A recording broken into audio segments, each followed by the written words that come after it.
Call the regular meeting to order at 7:01. Deputy Mayor, duly elected Rocky Vitale to lead us in the pledge. I pledge allegiance to the flag of the United States of America and to the republic for which it stands, one nation, under God, indivisible, with liberty and justice for all. Well, I think you got another year. I got another year. You're back in rotation. Yeah, so without further ado, it's an honor and a privilege for the mayor to get to swear in the board.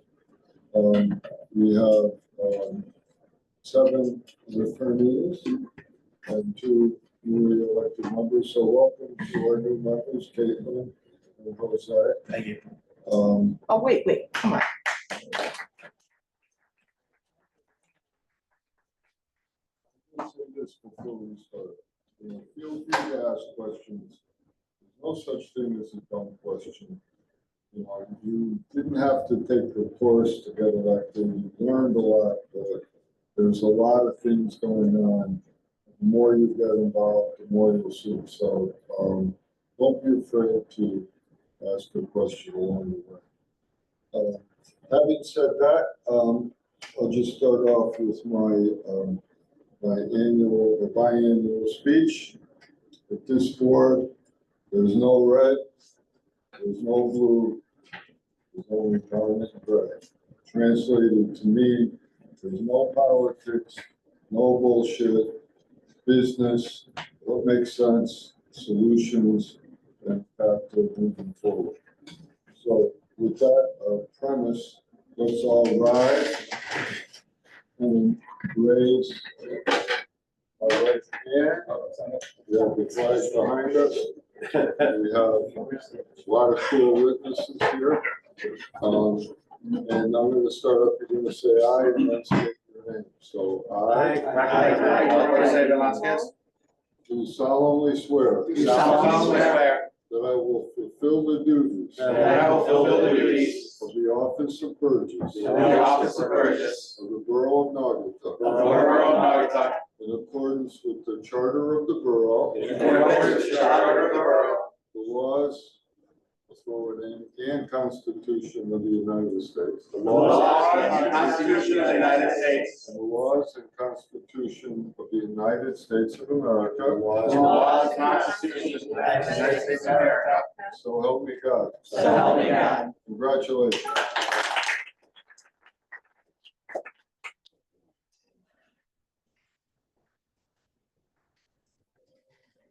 So the way we work normally is the deputy mayor reads the motions, they get seconded, usually from Julie, and then we get into questions or discussion. So you don't have to, that's the appropriate time to jump in. So let's proceed, Rocky. Motion that the Board of Mayor and Burgess approve the minutes of the regular meeting of October 7, 2025, and the special meetings of October 7th, 2025, and October 28, 2025. Each member received copies for review. Second motion. All right, do we have any questions on the minutes? Any discussion? All those in favor? Aye. Opposed? Note that the 2 new members can abstain. Rocky? Motion that the Board of Mayor and Burgess approve the monthly reports of October. Each member received copies for review. Second motion. Okay, any questions or discussion about the monthly reports? Just like to say that was like butter. Nice job. I'm done, I swear. Okay. It's almost like we've done this before. Yeah. Second. All right, we have a motion and a second. All those in favor? Aye. Opposed? I'm not going to say much. I already said what I wanted to say about the way we operate, but I do mean what I said about questions. And when you're a Burgess, you can get involved in a lot of different levels. You can get on a lot of different committees. I think we're going to discuss that, or start discussing it tonight. I think it's good Mayor and Burgess is to be specialized in the topic or subject of the department or neighborhood. Expertise to make it an 18-hour-a-day job or less. Okay? I'm just saying there's no limit to what you can do. I will say this, there's a lot of things, a lot of reading, a lot of moving parts. It's just a lot going on. So we certainly don't expect you to observe it all at once. So having said that, we will go to public comment. Is there anyone in the room or on Zoom that would like to make a public comment? Jim, are you? There is no one online. Well, there's one name up there. That's raising their hand. That's what? That's raising their hand. Got it. They're just looking. Thought we were going to draw a crowd. All right, last call for public comment. All right, hearing none, we will move on to item B. Report or monthly report from Kyle Kelly. Good evening. Welcome to the new Burgess. Congratulations, and congratulations to all the incumbents. Did you guys get a copy of my report? So, everybody else have a copy of it? Cool.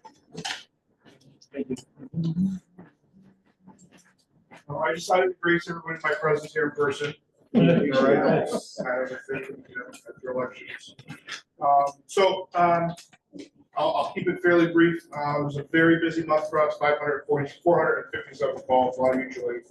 We're working on doing some hiring, upstaffing paramedics to add to what we have.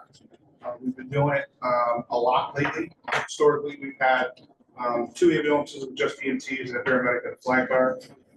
The last several months, we have had many shifts with 1 ambulance with just EMTs and 1 ambulance with a paramedic as well as in the flag car, which has greatly increased our ALS coverage, our paramedic coverage, which is helping covering some of those calls. Last month, busy. Obviously, breast cancer awareness month, as you can see there. And like I said, we're working on adding more shifts. We are getting busier. We will continue to get busier with everything going on in town, as you can tell. Time care is open over on North Main Street. We've already done several calls there in the last week or so, as is the fire department, several calls there. So we have to plan accordingly. Amazon is full steam ahead, and that's going to bring in more people, as well as across the street here. So that's what we're looking at. Staffing our folks. I'm working on, already had the discussion, started the discussion for next fiscal year and what we want to do. My biggest focus is some capital equipment and wages and benefits for our folks. In my opinion, the important things. So that's what we're looking at. We're pressing on, doing what we do, trying to get better. Just for the new businesses, ambulance corps, they're not a town department, they're a non-profit, but there's a very close symbiotic relationship where we finance them. They charge, it's just a lot of moving parts, but I think that everyone in the room would agree that before Kyle and Ken and the new took over, we have many challenges and many problems.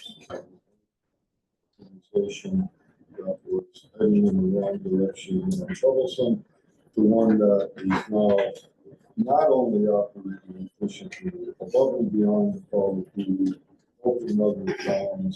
By the way, they charge money on that. But they're doing a fantastic job overall.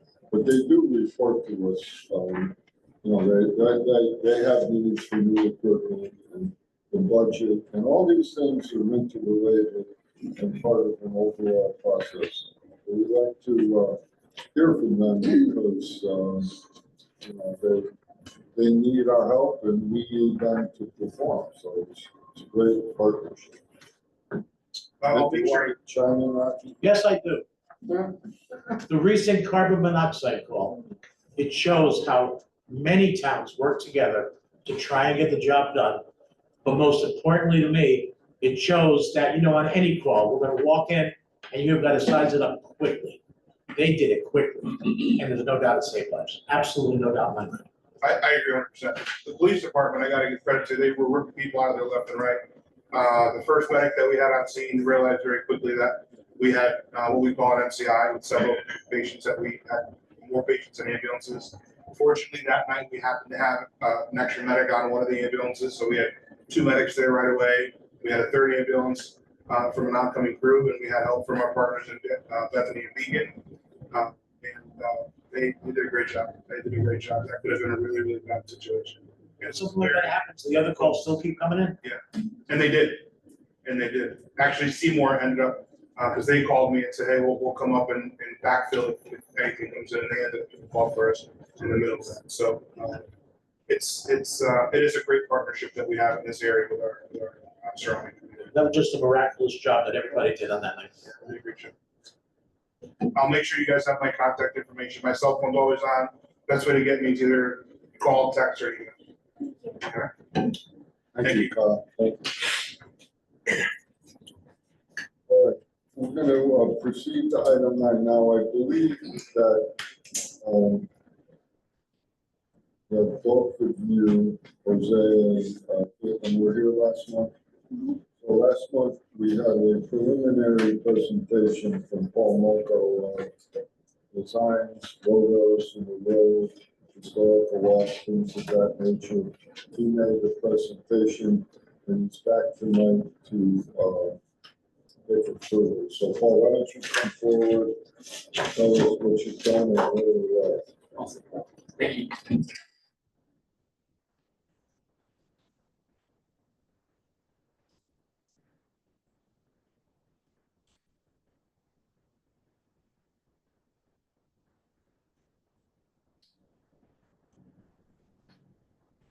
Just getting the Zoom pulled up too, so I can screen share it there.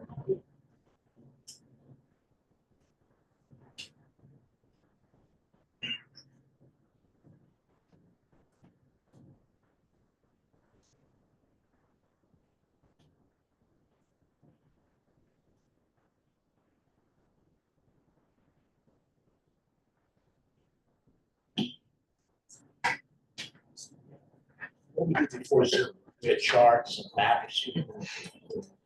Should go back to that. I agree, I'm zoomed out. I'm a little zoomed out. I really like the storyboards. I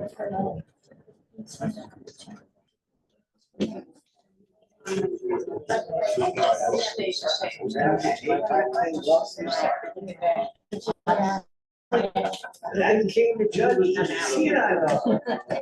The judge takes a punch. And at the last minute I spoke, I didn't even know that. And I saw the list, it's not the thing.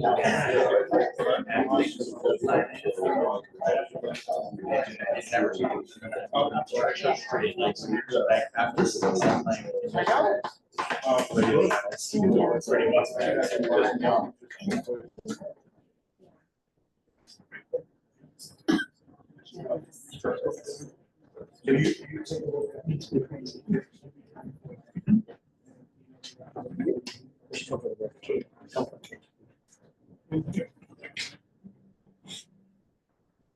Screen quick.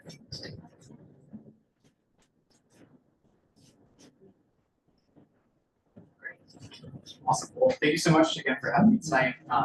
Just a few updates as far as the project that we talked about during the last meeting, as far as the designs for the historical walk and best the roads. So what I have to go over is just a quick update as far as where we're at.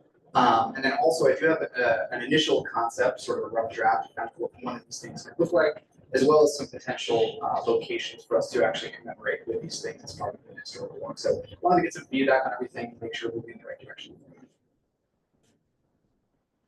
So as far as what's been accomplished in the last month, so some initial meetings with the Naugatuck Historical Society, also some board members and the local history experts to get some really awesome insight on what could potentially be really great locations for us to commemorate with this project. I also did a lot of gathering of resources and materials for historical reference, and that was also very much thanks to the Historical Society. And then initial locations that I have on the next slide to be recommended, as well as initial draft and style for the seal to be developed. So from everything that I gathered and keeping in mind the geography and trying to keep them in close proximity, what I think would be the best for us to commemorate with these seals would be the Tuttle House, of course, probably the most iconic historical landmark in Naugatuck. The 4 Stanford White buildings, and these would be combined into a singular illustration. So something that represents the library, Singing School, Hillside School, and the congregation of the church, some sort of creative implementation, sort of collage of those things. And then the old train station, which I think is, again, very iconic and something that is still very much an attraction. And I think that will bring more people to that area. And it's just, church has so much going on now that I think it would be good to have some things that are interesting over there as well. So to come up with an initial concept, I wanted to create something for the train station. So really, again, the idea is that these seals are going to be placed in the road and in a circle, right? So they're going to be manufactured. There is a very limited color palette, and because of the nature of how they're manufactured, I try to keep things as simple as possible while still being graphically interesting. So this is essentially a combination of the clock, which I feel is very iconic of the train station itself. Of course, the actual silhouette of the building. And one of the old trains, that's actually a photo from the Historical Society website of one of the trains that was on the train line in 1910. So of course, this is a rough draft, so there's a little bit of things that I want to make sure are basically manufacturable. I'll have to connect with Rocco on that just to make sure it fits through the whole process. But this is the style that I had in mind, that I think is, there's a little bit of edge to it, but it's also done in a way that's very, I think, approachable and I think interesting. And it also lends itself to be interesting when it comes to some of those other materials that we've been creating, like stickers and coasters. And, it's just visually engaging. I think it's something that people would grab into. Excellent. Thank you. Yeah, it is. Thank you. And this was another recent idea that we had discussed, and I think it's really cool. And thank you, Julie, for providing the reference for this. So one of the things that was brought up previously was that it's going to be really cool to have these in the road, but we do want to have something for actual on-foot pedestrians to be able to kind of understand what that thing is. So I think that this could be a really unique way to involve the high school from a construction standpoint, and just give something where we can have something adjacent to the things in the road that give a little bit more insight. Maybe a QR code also, just like the brochures will have, that could then bring you to a quick monologue about the actual historical significance of those locations. Where was this again? This was in Winston? This one was in Middletown when I was there, and I just thought it would be nice if we had something that explained each of those seals and what it was about. And then I was talking to Paul, and I said, it's a possibility the high school could get involved in making these stands, and then getting John Forsh to actually do the printing and put it in there. So that way we can get it all done by the high school. Yeah. Probably at no cost, well, other than materials, and that's something that we can work on. Yeah, definitely. I think it would be a really great addition to it. I think that it's a great supplement because a lot of that information can also realistically be what we're going to be developing for the brochure. It's just in a way that's accessible, so you don't necessarily need to go and have a trifold or something to still be. And like you said, you can put a QR code on there too. Yes, And then they can learn even more, exactly. about it or whatever. It makes it like a destination. Exactly. So Yeah. it's interactive, it would be cool with the QR code, you could have someone narrating Exactly. part of the piece or telling a story. Yeah, connected yeah. to it. It could be a narrative from someone, like my grandfather outlived the train. Definitely. Yeah, we can definitely build a really cool story context around it that doesn't need interactive. Which is the plan already with the like the trifolds and things, the brochures and that go out. But I think that this was an awesome concept to be able to actually have this also planted adjacent to it. So even if you're just walking, you don't necessarily know about the project yet, you can still read it and get that information. Oh. Yeah. This might be a dumb question, sorry. But thank you. I'm looking at that and I remember there's a bit of a kerfuffle last time when we were doing the board was doing the superintendent survey. there was concern that there might be some other languages that could be accessible. And I just happened to witness how facile our citizens that don't speak English or have limited English are with their phones and reading this. It got so, and this is my maybe dumb part, is there any way that we could make that more accessible, or is there anything we have to do to make sure that they can use their phones to translate those words? Yeah, absolutely. I think from a translation standpoint, Yeah. you have a little section on there, but maybe there's a QR code, depending on how many languages. You can do a QR to Google. Yeah, Google Translate. yeah, Well, the beauty of it is we don't have to supply those languages because they are very facile with taking out their phone. I mean, I watched it. I just happened to see it, right? yeah. And woman took out her phone and was scanning and was reading in real time, you know, as fast as anybody else would read. Yeah. So I just want to make sure that if you put this here, if there's glass in front of it, will that interfere with the phone? Or do you have to use a certain type of glass so you don't get the glare? I want to make sure we're thinking about Yeah, that, that's a great point. so that it becomes accessible. That's a really, really great point. Right, yeah, But we can keep that in mind too when we're thinking Right. about, the manufacturing of it, where it's gonna be positioned, do we have to think Right. about something like how that's gonna right, be? right. Because I know a lot of this is gonna depend on conversations that I have with Rocco, because I'm definitely gonna, I think we should go with his expertise as far as what makes the most sense for placement of the seals. Sure. But they also don't necessarily need to be like, as long as you can see the seal from where that is, I think it's gonna be enough. So we could also be strategic about that. You'll train people to look around Yeah. for the stanchion with this on it when Yeah. they see that in the road. That's Yeah. great. Exactly. Yeah, it's two different ways to bring it to their attention. Awesome. Yeah, that's a really good point. It's a great suggestion. I think one of the things you can do though, once this is all done, is that you can have like a town scavenger hunt or something and have people go through all of these and then go to certain establishments on Church Street where they get some kind of a, like, hey, I turned this in and they did, we can work with the Church Street folks. Yeah, Have something in return for them. that's a Yeah. really good idea. And that could be a perfect use case for like the coaster designs and stickers and Yeah. things, and have those little sort of goodie bag type things that. Yeah. Turn it in for free ice cream. Yeah. Yeah, exactly. Have they come to a determination on the size of the seal that would be in the road? Not yet, so I'm gonna bring that up to him as well. What I wanna do is get, the main questions that I have for him is, was it 6x6 we wanted to? That's what you Well, we all talked said, 6x6 was a good size because of the size of the road. Right, The other thing too is that, when he was doing the bridge, I was out there talking to him. And I gotta believe, because you have a lot of detail on that specific design, these arrows that are on the bridge, those are all cut by hand. got it. So I'm wondering if there's another process that he can look into, because of all the colors, whether it's cut by a machine or something, so that you're not cutting the damn thing by hand. Yeah, so I think the way that it works is the actual seal is CNC machine, so they'll be able to actually basically make those pockets for this. But I, even with that in mind, when creating this, I try to keep it as simple as possible. Yeah. It'll still be like recognizable. But that's one of the main questions.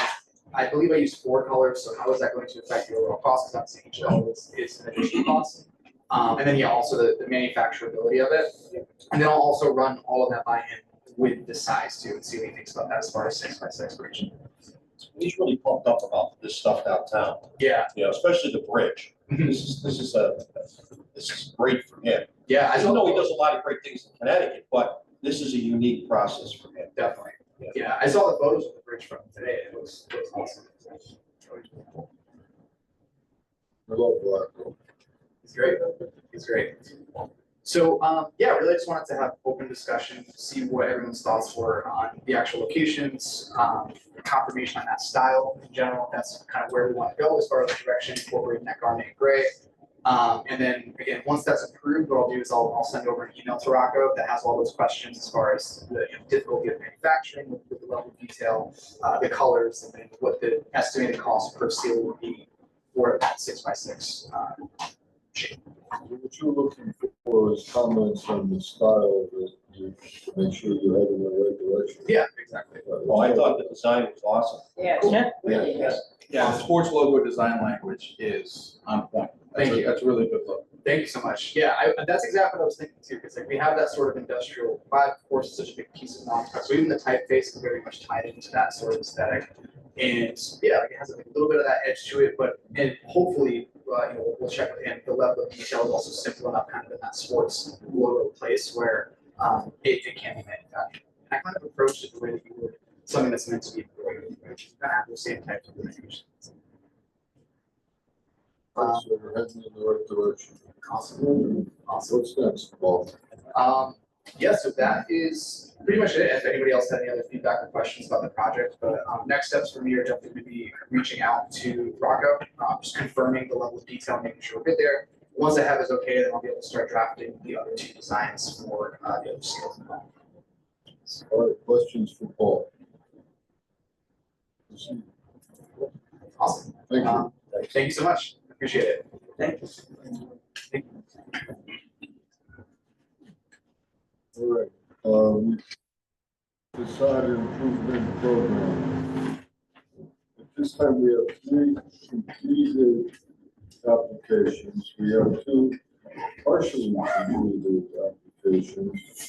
We also have the company that owns a building that I own that's gonna do it anywhere without going through the process.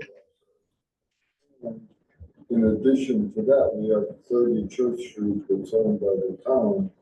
And I think the mail comment we talked about, but I guess I'm looking to make sure we're gonna put that. I mean, it doesn't matter if we go through the program or just fix it up, but we're beginning to look at options for the building. So that means we'll have, just on Church Street, 5 or 6 buildings starting right away, more coming. And the idea is to encourage everyone to get involved. I thought there'd be more applications. Well, there will be more. There's Yeah. also buildings changing hands. Oh, And there's gotcha. quite a few things going on that will impact the town. Yes, yes. Can we, who are the 3 applicants? Can we, I don't know the 3. Well, you can, but if I knew, I would tell you, but, so Heather in the building office has the application, so let me just say how it works. So we have a committee, it's called the Tax Incremental Financing Committee. And it's a really good committee, but we've given them the additional charge of, let's just say implementing this program. And that committee will be augmented by the building inspector and Heather, who's assistant, who's taking in all the applications. But that is a committee that is worth, at least the next meeting will be interesting because we're gonna discuss a whole bunch of topics. But that's how that is handled. So, I guess you should request to be on that committee. I don't know if it's full or not. Pretty full, but there's no rule that says you can't come to a meeting and speak up anyway, so. Should work out. Next meeting is next Monday. Yes. 5:30, right? 5:30, right from the next building. Time for the break. Monday the 10th. Oh, quarter tap. We'll proceed to item 11, senior center update. I'll just start off with a report that we have hired, I'm going to say, a supplemental program and a person to help working on getting more activities, more hours, and better coordination of the senior bus. You'll see tonight later in the agenda to get a new senior bus and supplementing what's going on at the senior center. So we did budget for that, and not creating. We're basically combining 2 part-time positions and some extra money that we put into the budget into one still part-time position. A bigger part-time. And I don't know, Kim and Julie are the subcommittee chairpersons, and there's been a lot of discussion about a variety of issues. But do you want to add anything to it? Yeah, Remember, we can't talk about personnel. Right. nope, don't want to. Okay, I know, okay. So what I do want to do is to say that in light of everything that happened at the meeting and so forth, that there needs to be clarity around the hours of the senior center. And for a long time, they've not been appropriate. So what I want is for you to figure out what they should do. That was the next part of my That's right. sentence, I swear. Okay, Yeah. I can- you tell me what it should be, Yeah. and those Well, will be the hours. She was coming with a figured solution. Right, Yeah. well, I think it's important that we consulted with Leslie McGathy, the senior boss. Yep. And other folks that have good and valuable opinions about the senior center. And I think a recommendation that we'd like to make is 8 in the morning till 4. You tell me that's what's best, that's what it would be. Okay. I want to make sure that that gets communicated. Doesn't need to be. We'll written, get it's, communicated. Gotcha. All right,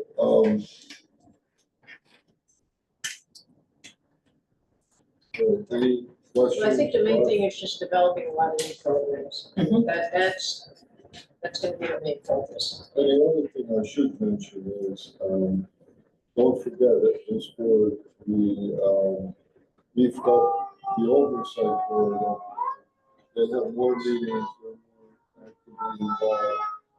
And the leader, Jessica Carroll, Tony's daughter, is excellent in these areas Yeah. with all the appropriate qualifications, and she's also a big part of the process. And she's in agreement with that as well. But she's involved in trying to enhance the But within senior center too, it'd be nice to see more collaboration with other organizations in town, whether it be historical society, the library, Mhm. youth services. It'd be really nice to get more connectivity. For a while, it was always seemed like the senior center's been on an island, doing its own thing. And it'd be really nice to connect it out more to more of the outreach groups and expand the connection of our seniors to the youth. Our seniors to what's going on at the library, bring things to them, if that's what seniors are, but there's a lot of great things that will probably be tapped into the program. I agree with Charlie. It seems very internal. Spent a lot of time at the senior center lately. It'd be great to have people come to them and offer stuff like that. That's a great idea. So I would say anyone with ideas or concepts should convey them to Kim and Julie. And Yep. Jim. We'd be happy to do that. Okay. This is a good example of Burgess specialization. So. Not because we're seniors. And yet we are. And he's- But The mayor's also- only middle-aged, but we're seniors. You're right. Exactly. I know how to set You're up. also available during the daytime. Yes, we are. Yeah. Other Yeah. pages and so forth. So Right. it's good, working on other things. Every day. Second term, you get a little chatty. I may never do the pledge again. Feeling more confident my second term. No pledge for you. Want to get a pledge All right. every time this year. Any questions or thoughts on the senior center? I do have a question. What's the status on the remodel job, On the what? on the remodel job? Well, I wish, is Danielle's not on the phone, right? No, So the status is that we're now doing a federally required, this is federal money, environmental analysis of the property. So we have an agreement for them to give us the money. We've got a dots and I's and cross from T's. But everyone is telling me the money is still in place. It hasn't been pulled back. So after those inspections are done, a designer will be hired, and we'll design it, and then we'll build it. Great. But the key is that the money is in place, and we're told that it is.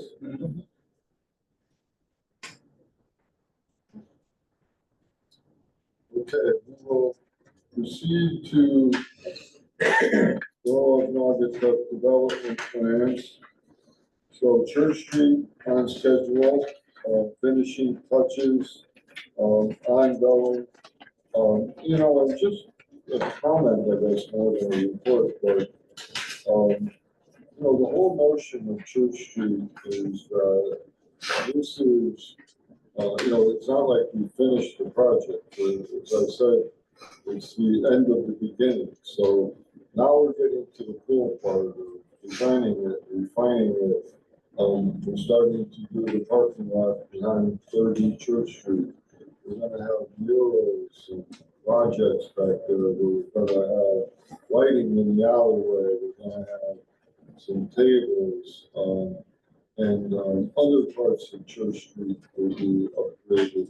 And then like the lights, so look at the lights, and we're getting some additional lights up in the trees that are even higher up. I mean, the big trees next to the alleyway.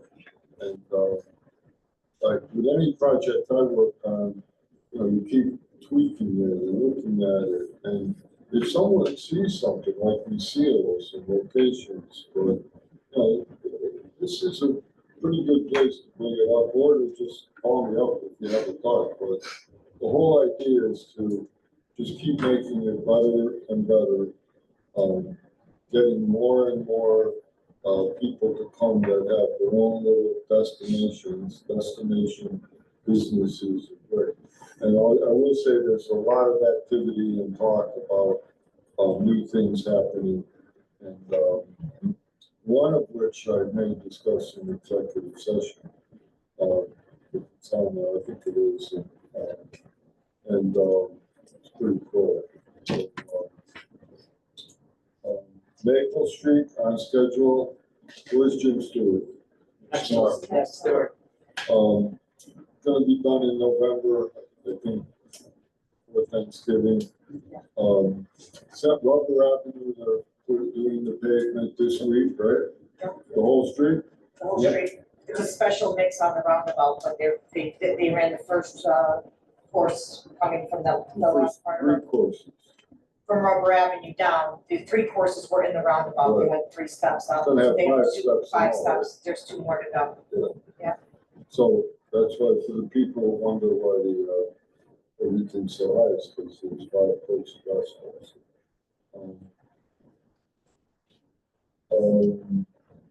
Industrial Park 3, we're also in November, we're finishing the road network and utilities for phase 1.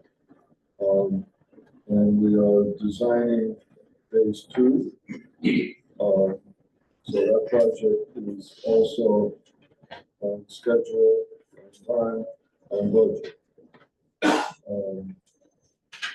Any questions on development plans? When's Eversource gonna finish their project on the Church Street? So, I'm gonna have to rephrase your question for you. Eversource is not the problem in this instance. Their subcontractor did everything they could, but there were some parts that didn't come in.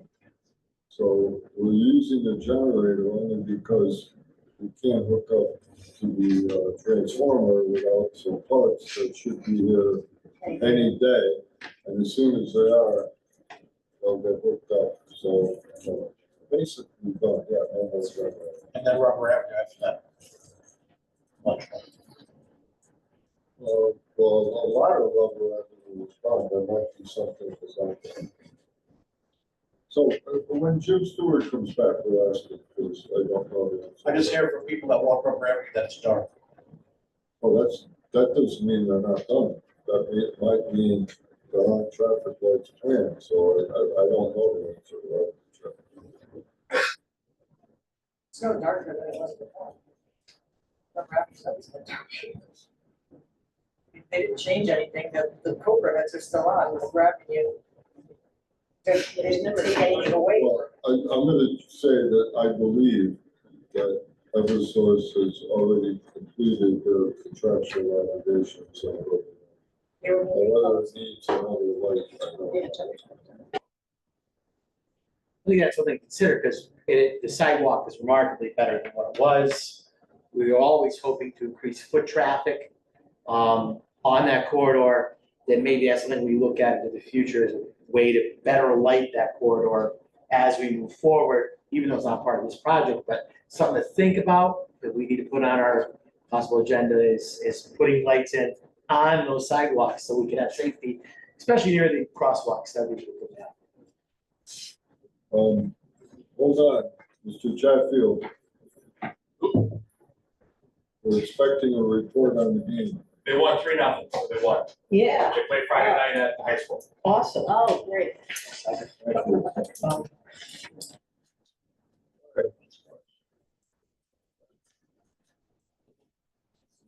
Is there a standard in construction for lighting that we could use to say we are at the standard for lighting? And anything, I think if we add something extra, we should say that. Because we have a lot of Let's people say paying this, attention to a lot of things. We don't have anything that's less than required. No, just remember, we spend a lot, and it costs a lot to put in new poles, so Right, we do. And if there's a safety issue, we always do. If course. it's just for convenience in a remote residential neighborhood, maybe not, but we honor a lot of requests, but they're all different and which is safety related. and my comment is not to suggest that I know what lighting is required, because I don't. I'm not a construction person. However, I do think that because we have so many people paying attention to so many things, that we should be using kind of standard language that says, we've met all the requirements for lighting in accordance with whatever it's in accordance with. However, we see that there are some places that are dark and we want to ensure safety, so we added these. So that we don't find ourselves with this being compared to that, being compared to that, and causing us to spend money that maybe we didn't have to. So I agree with what you said. I would vote for the record. No, I didn't mean for you. That's She's just sorry. expression. But there are hundreds of situations like that in agriculture, and Right. every time. And if you fix them all, it would be astronomical. So you have to prioritize them. So, and we do, I think, but I would, let's just take note of those things and reassess them. And, I like to do things gradually. So every year we could say we're gonna do X number more streetlights and do it. And then the ones that was needed the most, just go there first. So I think that would make sense. That's just. Me too. Okay. Motion of the Board of Mayor and Burgess approve the reappointment of Eliane Souza, 933 Rubber Avenue, Apartment 15, as a regular member of the Conservation Commission, term to expire November 1st, 2028. Second motion. Any discussion? All those in favor? Aye. Opposed? Motion of the Board of Mayor and Burgess approve the reappointment of James R. O'Donnell, 163 Allerton Road, as a regular member of the Conservation Commission, term to expire November 1st, 2028. Second motion. Any discussion? All those in favor? Aye. Motion of the Board of Mayor and Burgess approve the reappointment of Jennifer Dupont, 111 Partridge Town Road, as a zoning citation hearing officer, term to expire November 1st, 2027. Second motion. Discussion? All those in favor? Aye. Opposed? Motion of the Board of Mayor and Burgess waive the bids and authorize Mayor Hess to execute all contracts related to the Norfolk Police Department's mandated firearms upgrade, specifically M-Char Wholesale Incorporated, Airport Drive, Rochester, New York, Lock Firearms and Magazines, Carol's Gun Shop and Police Supply, 601 US Route 2, Waterbury, Vermont, Training Firearms, and New England Uniform LLC, 2490 Main Street, Bridgeport, holsters and flashlights in an amount not to exceed $90,000 as recommended by Chief of Police C. Colin McAllister. Second. Or Chief, give us the background and then proceed. Correct, so fortunately, I'm here at hand asking for approval for funds, for something that was out of our control. Very brief background is we've been using 6 Hour as our sidearm for approximately 10 or 11 years now. Nationally recognized firearm, it's the service weapon of the United States military, it's nationally preferred. Unfortunately, there's been some issues, controversy that's surrounding it that I might not necessarily agree with. However, the state of Connecticut has now mandated that we are no longer authorized to carry these firearms at their facilities or at their police academy. So it's essentially boxed us out from being able to carry them. So I'd like to introduce Paul Bertola. He's our firearms instructor, also our training officer. Paul's really been able to turn around a presentation for all of you, gather up a TNA for the firearms replacement within a matter of weeks. This is usually something that takes us a couple of years to do. But Paul's credit has been able to do this. It's kind of unintended for this. Paul's also on the regional SWAT team, that's why he's dressed up with tonight, so he broke free from his training down here. But he's really subject matter expert, and I feel it coming through him to walk you through the background and give you this is going to give you guys a good grasp of what we're facing, how we got here, and where we need to go. Good evening, everybody. This presentation here is just going to be kind of a 1,000-foot overview. If you have any specific questions or details at any time, just ask. I will answer whatever I can. As Chief McAllister said, we've had our 6 Hour gun since 2015. In 2019, we changed our caliber, but we're still using the same platform outwardly. Over the years, since about 2016, 17, there's been a lot of lawsuits that have come out with 6 Hour. They've been in the news, and people that don't follow or know much about firearms might heard, oh, 6 Hours, fire on their own. Various things have happened. So the long and short of it is, up until 2017, there was an issue. They did a voluntary upgrade program that anybody had these guns could receive this upgrade, that problem was resolved. Our firearms received that upgrade. Since then, there's been continuous incidents around where people claim these guns go off uncommanded, meaning without pressing the trigger. SIG affirms that they can't go off without pressing the trigger. It's on and on. So the FBI this year did a test and experiment on a SIG, and they manipulated it in such a way where they were able to make the gun fire without pressing the trigger. However, they had to, without getting too far into it, they defeated some safeties, manipulated it in a way that the testing is being questioned and disputed by various people in the firearms community and the law enforcement community. Regardless, once they came out and said, we made this happen, Connecticut State Police first banned these guns from all their properties and trainings, followed shortly thereafter by the Police Officers Standards and Trainings Council, which is who we answer to. So on our end, regardless of what we believe or not, we took all of our guns off the road. Just so as a side note, we completely disassembled every single gun to the screw and pin to inspect these, and we have not had to take any off of the road. That was all done this year. So next slide, please. So what this means for us, as the chief mentioned, is we can't send any police officers to the Mayor and Burgess Academy. We can't send any officers armed to any trainings at the Mayor and Burgess Academy, which are frequently in services there. And there's a risk that folks may try and have the satellite academies ban these weapons as well. So we've been fortunate over the course of the last year where we haven't had to send anybody to Mayor and Burgess Academy itself. We send them to various places like Bridgeport or Waterbury, Britain, wherever there's an academy. However, this could limit us if they ban them from those locations. We won't have a say in the matter. So it's kind of time sensitive that we came up with a new solution for this problem.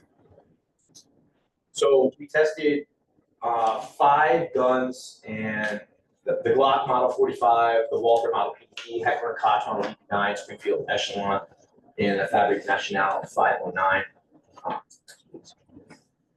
So to come up with those 5, what we did is basically just look at what is the law enforcement community using right now, because we didn't want to go with something brand new that could have faults or flaws we don't know about yet, nor do we want to go with something that's a small manufacturer that could go under or get bought out and we have problems requiring more in the future or parts. So that was kind of the initial, and we ended up with those 5 with well-known manufacturers that aren't going anywhere. And then we considered, if you go back, one more for you. These are things like durability was a big one. We want something that's not going to break.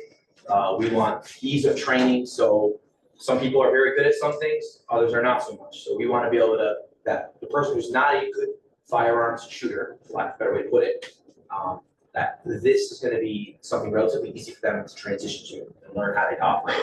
So no strange or obscure controls or safeties on it, things like that. So next, please. Ultimately, we got our hands on all those firearms, had discussions with, like I say, other people in the law enforcement community throughout the state, as far as firearms instructors, training officers that are like in other departments, not only going through this process, but that have in the recent years. And then we brought in our chiefs, our line officers, SWAT operators, all of our armors, instructors, that everybody had an opportunity to take these guns to the range, fire them, to conduct drills, whatever they wanted to do. And ultimately, we settled on the Glock 45. What we need, this is just the math of it.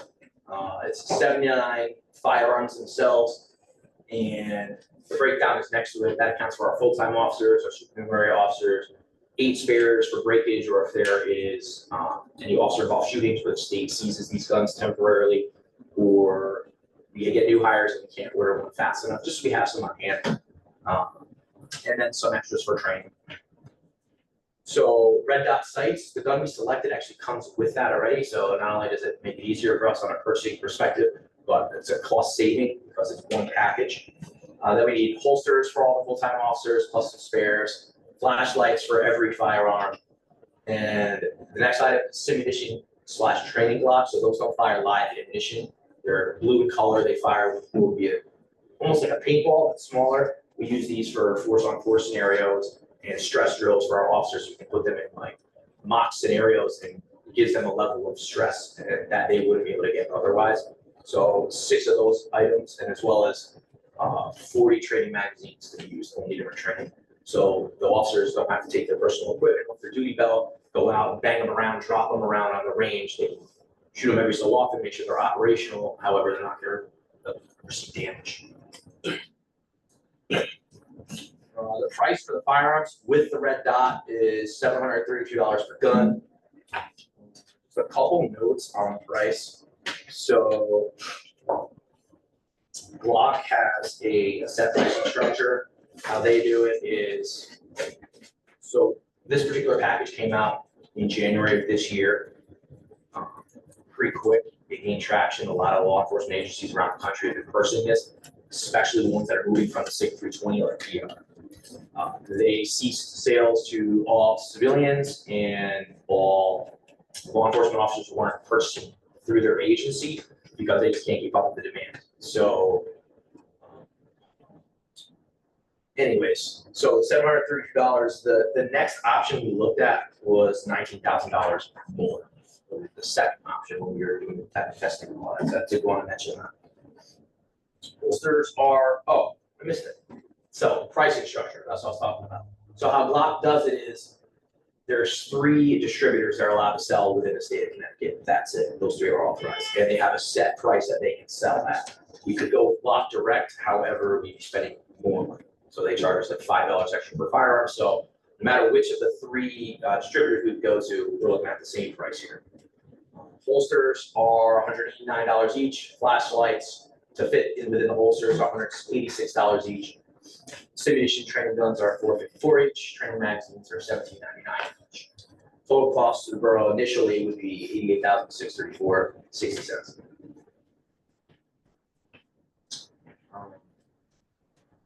Typically, in the past, we've done one of 2 things. Either we could trade our firearms in to the distributor, And they basically give us a credit towards what we're purchasing before we can sell them back to our officers. We're in a kind of a unique position here because all the agencies that are selling their SIGs back, only one of the distributors is even offering to do a buyback, and the price is ridiculously low. The last number I got was $175, and a month before that it was $200. So it's rapidly decreasing. So it doesn't make much sense to sell or to trade them back into the manufacturer. So we have in the past traded them into officers who opted to purchase their firearms, and then they would become their personal property. So estimating that we were able to sell 40 of them, we're looking at a return of $12,000. And then the supernumeraries who can't purchase these guns on their own, because Glock will not sell it to them, would have to get them through the agency. They could reimburse us full price of $730 for the firearm, and that would be a return of $8,784. So the next line is just the math of the reduction of what we would get in returns to 67,000. And any remaining firearms after whatever we can sell back to officers, we could try to look at a dealer and get what we can for them. It's not ideal to do with all of them. So just also on that too, we've had a lot of debates too about the buyback option. Traditionally, we would just trade them in. It's like a car, you get a pretty substantial, it's almost like $100 a month to upgrade. We feel we're gonna policy out. The officers could purchase their previous duty weapons, but we would simply put the policy they are authorized for off-duty carry. We would certify them on them, so some of them are nostalgic about it. Well, I would want to keep it for my safe or whatever. So it seems like we would be comfortable with doing the buyback option, and it would also work out well for Borough. Get some cost savings and reimbursement. Just some other real quick information is we were looking at upgrading our firearms platform anyway. Unfortunately, we're looking at doing the next year or two, because most law enforcement firearms generally remain in service for about 10 years, 8 to 10 years, coming up on that 10-year mark. But the issue with the state forced our hand, so now we're here, unfortunately, with our budgeted expense, asking you guys for I can't say enough about Paul really put this together at the last minute. And delivery time, Paul, for these? So delivery time is increasing just as the price for the SIGs is decreasing. We're looking at, if we get a purchase right now, 150 days estimated. A month ago was 120 days. So that's growing. So as we don't have the option to bring these firearms to academies for their trainings for an actual academy session, the turnaround time for obtaining slots is longer. So we're kind of in a pinch where we don't want to drag this out any longer than we have to. So Our target date was, I believe, April to have them online and then fully traded in and have it been settled by about July 1st. So if we receive the authorization tonight, then we would still be not seeing this online until about April. So it's going to be a day or two of training to familiarize all our officers with the weapons. questions? The buyback part, and I don't want to pretend to be aware, because I'm not. But we have this test, whether or not we agree with the efficacy of the test, it says that they could fire on its own. Then we ask our officers to buy it back from them because they like the gun, and I get that they're not so keen on the testing. I hear the other part. However, if that person buys the gun from us, and then for whatever reason, it really does fire all on its own and hurt somebody, is that presenting some liability to us? That we've sold them this weapon that it says can fire, what did you say, uncommanded? Uncommanded discharge. That's a charming analogy for your gun just going off. Yes. You know? Yeah, that's the terminology we're using. So I'm not a lawyer either, and Me I don't neither. know liability wise, like Okay, how that flows. Well, if you do it, you're gonna have it affected by Okay, son, wait. attorney. that's it. Yeah. I mean, Yeah, yeah, that's Forward more. the plan over to the borough's No, attorney for We final. don't get on the waiver is Yeah. good, but Yeah, this is just beyond the legal waiver. advice. You can't sign away your liability. No, you cannot. No, and especially not if the gun fires uncommanded. Is Connecticut the only state that is banning this particular gun? No. There's other states also? Yeah. How many? I know of one. Okay. Even after this, so that testing was done on I believe the Michigan State Troopers firearm. So it went off in this gun. While in his holster, the gun fired. After their testing, they came to a conclusion, Michigan State Police still has these guns. it wasn't conclusive enough where they said these are unsafe. They believe what happened was, foreign object made its way to the holster, press the trigger, right? But it's one of those ones where they can't prove it, nobody was there to see it. So, we believe it has been a continuous issue. But regardless of what I believe. that Doesn't one, matter, right? Yeah, I'm with you. That's Yeah. why Are there any other departments outside the state of Connecticut that would purchase your current arms? No, unfortunately, No. the biggest market for them was they were going overseas, but that market got saturated. It was a city of Milford recently switched and they were able to get a high trading, but the market's just been saturated with them, so it's driven it down. It said it still is the primary carrier of the United States military. So there's a lot going in behind the scenes in terms of it. But you know, how we ended up here, there's 4 other, I call them peer agencies in Connecticut that currently use this weapon. Of those, 3 of the 4 are switching. Paul's worked closely with their armors. I think almost all of them are going to the Glock platform too. all that made a decision. Did Waterbury go to that block? Waterbury did not. They didn't. They went to the FN. Okay, because I know that there was a lot of discussion many months ago regarding this particular gun, Yes, and it was all over the newspaper. yes. Yeah, the recommendation was to go to it, and then they turned and said, no. Having purchased a number of guns, this pricing isn't bad at all. Springfield's Glocks, I bought them and the pricing isn't bad at all. Yeah. I guess my question is with the recent kerfuffle, I like that word, kerfuffle, with Glock going over to the V line, except for the 43, the 43X, the 48. Is this part of the new system? Yeah, they'll be maintaining this system as it sits right now. This is not something that's there at its life. Oh, okay, so it's not included in that one. And are these 10 plus 1? 17. 17? Ooh, can I get one of those? That's not up to me. We're hiring. Ooh. I noted that mag pricing was really, really good. Yeah. Thank you. Yeah. The buyback, it's a great way to reduce the cost and get some return back, and we feel confident with the 40 that money will be bought back pretty immediately. Yes, I mean, it's, like I said, I definitely think that there's a lot of interest. And like I said, we're kind of back and forth on it, but I feel like submitting final legal approval, that would be, and a couple of the other agencies did have this discussion as well too about policy and around. Yeah, I mean, you know, that there is some discussion, some agencies shy away from trade-ins and feel the best way is just disposal of them because, you know, there is, we can't control what happens to the firearms once they leave.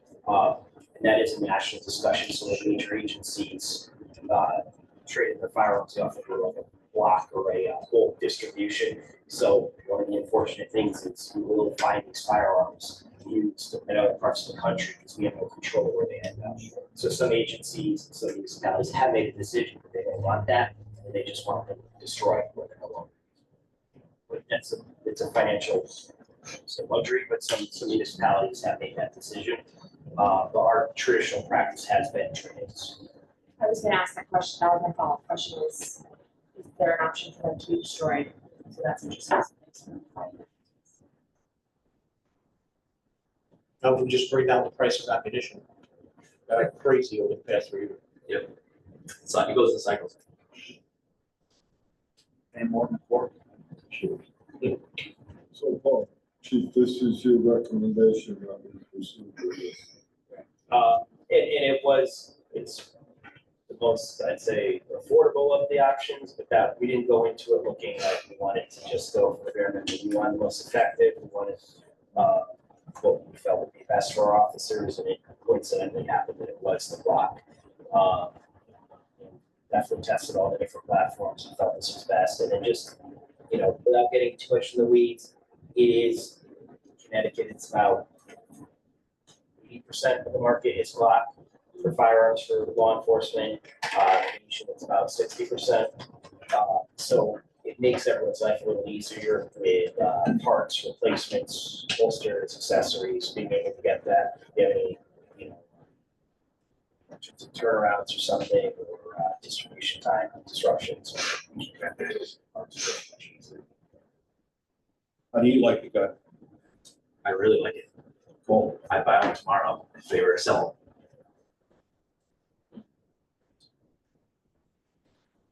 All right. Any further questions? I will say that, this money will have to come from capital reserve. We have a lot of moving parts in our capital reserve account. I feel confident that this will not be a burden for many reasons, including the Amazon money that has already come in and some additional money we're expecting. I'll just say that in new school buildings, we have roads, we have a lot of capital projects. And that's my main focus right now, making sure we're on track. But I know we have the money to do it. They say it's an emergency. It's my second time listening to Paul, so you convinced me this is the best choice. All right. Yeah, the motion's on the table. Yes. Yes. All right, any further discussion? All those in favor? Aye. Opposed? Carries. Good job, gentlemen. Motion that the Board of Mayor and Burgess waive the bid to the following vendors to provide goods and/or services for fiscal year 2025, 2026, and to authorize Mayor Hess to execute all contracts and related documents as recommended by Controller Eileen A. Panakia as a friend. Second motion. Okay, so just by way of background, working in the finance department, rewriting our purchasing policies and coming up with a system that is much more modern and consistent with current practices than the antiquated one that was done about 75 years ago. So, but Eileen is a hot guy back there in the finance department, and she sleeps better at night if we authorize these, which we won't have to do once the new policy goes into effect. And they're all a little different. But you want to expand on that, Eileen, or just go with that for now?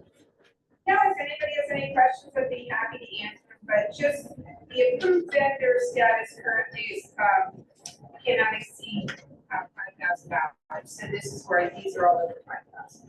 My only question is, Parts Place in Cheshire, they're Napa Auto Parts. And we have, Yes, it's around the list. well, you have a Parts Place in Cheshire on the list, Here. second page. That's where their billing goes. Yeah, that's where their billing. is. Okay. It's on. It's not a particular location. Okay, all right, but it's Napa Auto Parts. Napa. Yeah. Correct. And this is for all departments, they're not, this will be the DPW, police and fire, whatever other department needs it, so. Part of the finance office structure, to not only approve the policies, but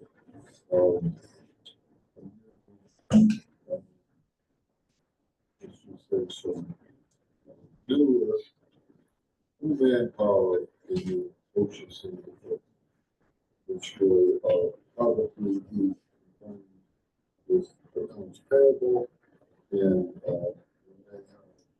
people in that department doing two jobs, but working closely together. Crossover and coordinate for that. To be, it could, and it should. And it will, but take all of it.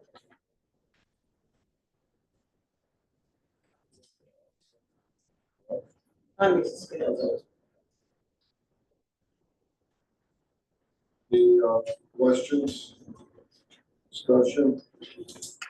All those in favor? Aye. Opposed?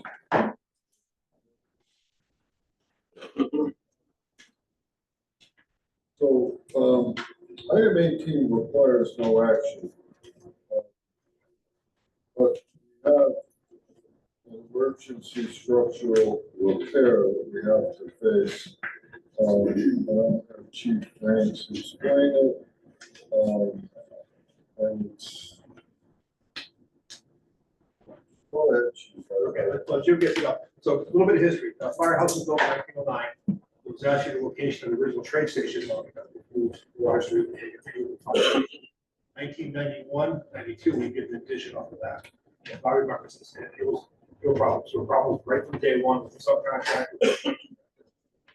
What we found is on the addition with the office side, sorry, this is the over the bay that exits the whole fire. Chief Fire Marshal's office. The floor's always been kind of off, bouncy. And we've had over years, we've had sheetrock cracks.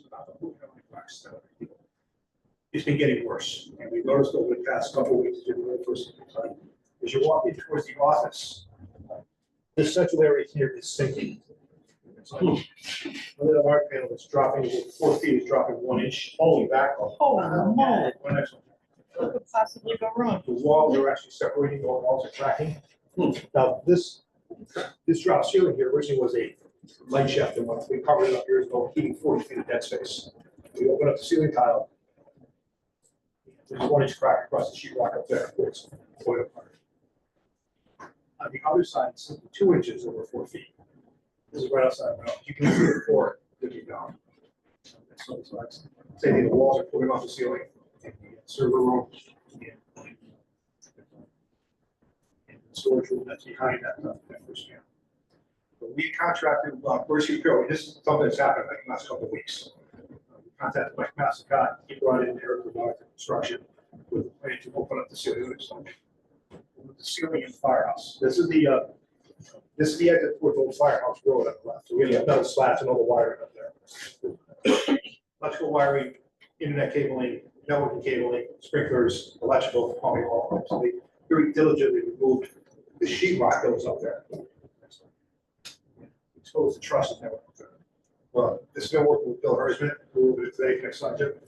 Mike's gonna flip out when he sees this, but the gusset plates are pulling off the trusses. Mike is, that's yours. Okay, multiple gusset plates, just one. So Bill Hersman looked up the plans in 1991.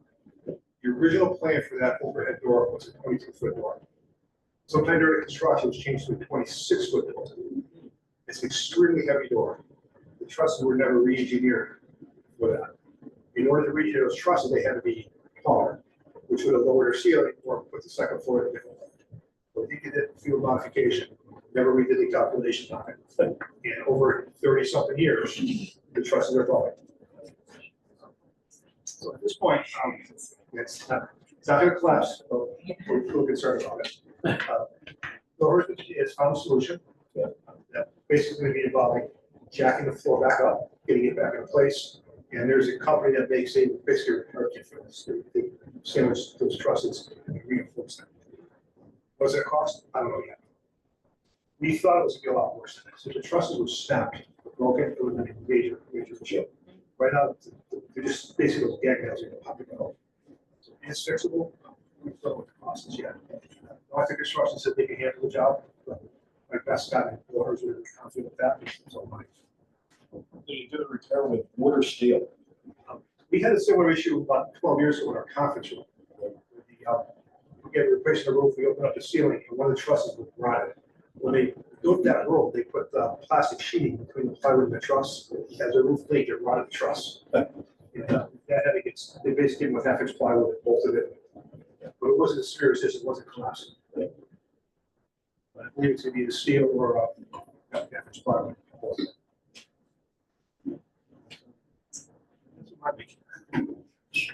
Wow. We've had water leaks in that building for 20 years. Oh, yeah. The bottom was affected. And you get no sympathy for me, this just adds to my capital. It won't be as expensive. It should be as expensive as the fireworks. It's all fun and games until somebody comes to the roof. There's nothing to do tonight, we're aware of it, Just make you aware of it. it's an emergency, it's structural, we're gonna fix it and figure out how to deal with it. And we'll have to probably wait pay it later, unless you can figure out, a better way to do it. We should have, if Bill is looking at a solution out, we should have a pretty good idea by Friday. Okay. So there's no ballparks. No, it's tough. Yeah, it's It sounds better than it did yesterday. Yes, it will, yes. When we open the sheet rock up, we'll say. What? Need a lot of. Feel big? Yes, yesterday, before they opened the sheet rock, we thought that we had broken trusses, which would have been a disaster. So that'll get fixed, but you gotta re-sheet rock, paint, all that stuff. They're gonna pop any more insulation in while they got this? Okay, any questions? Yeah, the new Burgesses, okay, ready? You're welcome, sorry, I'll take time, pop in, it's myself, deputy chief. Thank you. Part of the buildings, like the department, fire department.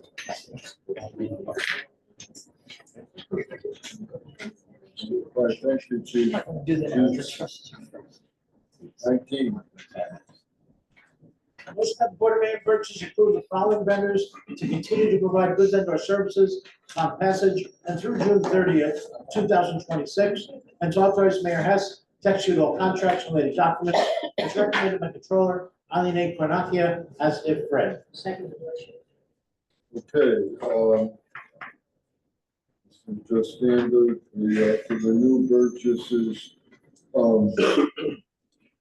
In some cases, we, approve vendors for certain things, especially if they're specialty items, they come year after year.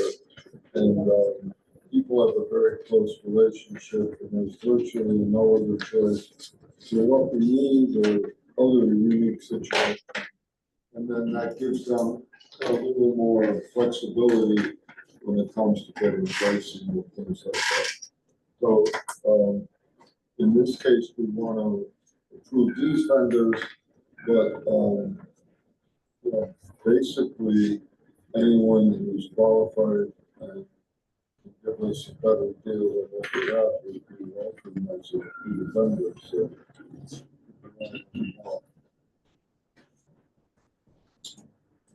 Questions?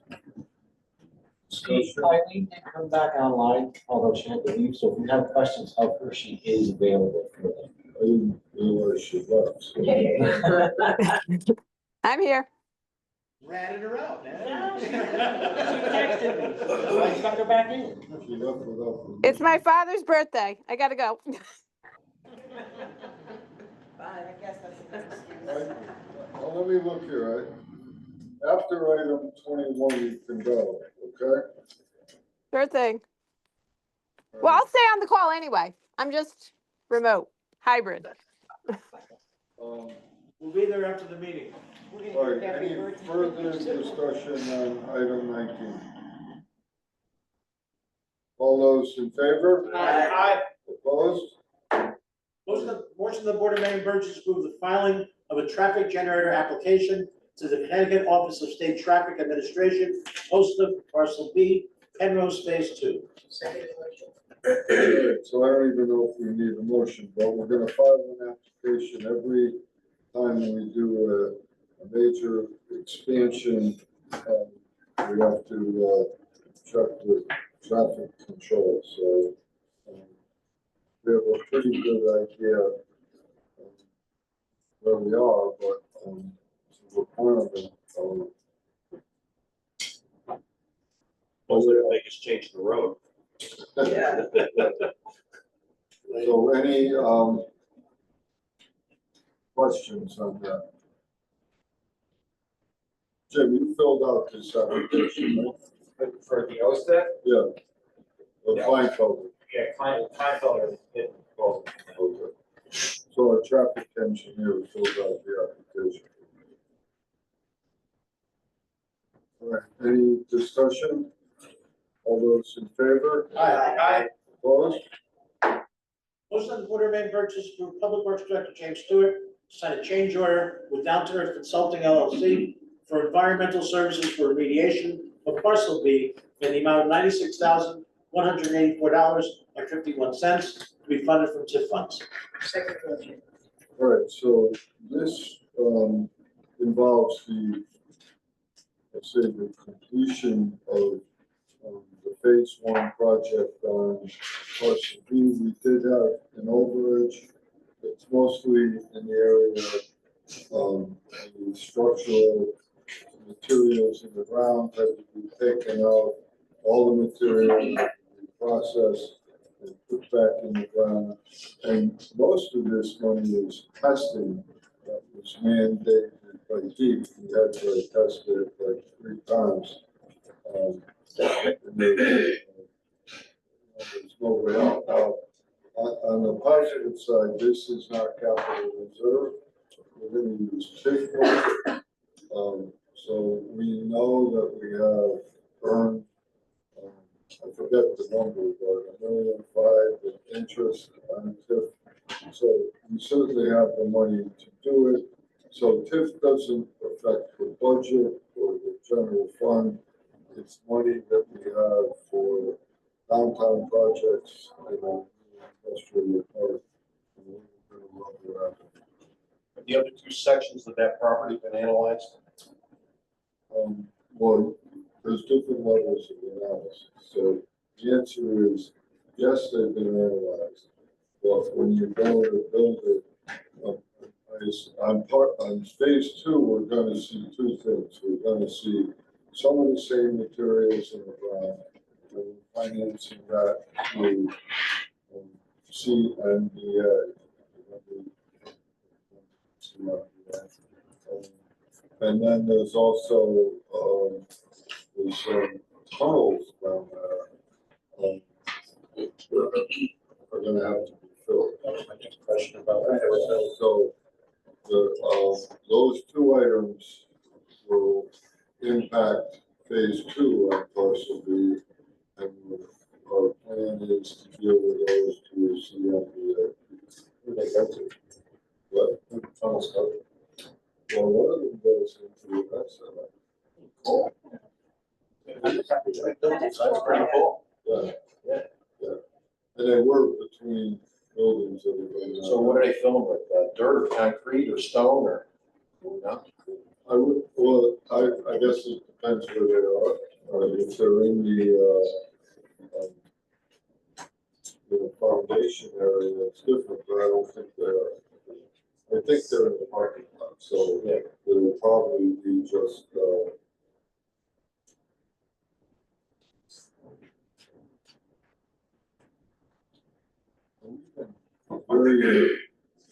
You lost Jim again?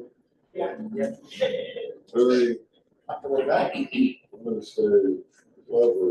The manner in which we've been working with all our contractors to help certain ones get rid of material they have to get rid of. And we take it over here. Sometimes we have to test, sometimes we don't. But coming out ahead. Is Vin Seifert been helpful, or they really want to talk to him? Because he's extremely knowledgeable about stuff. Yeah, so on phase 1, he was very helpful. Phase 2, I think we're not going to have the same problem we had on phase 1 because everyone's hired a new structural engineer. Remember, we have to speak in phase 1. Well, I think Penrose sort of agreed with us, but they didn't want to go against their own engineer. So phase 2 would be, I think, hopefully, closer to the solution that we can support here, which is peers rather than taking everything.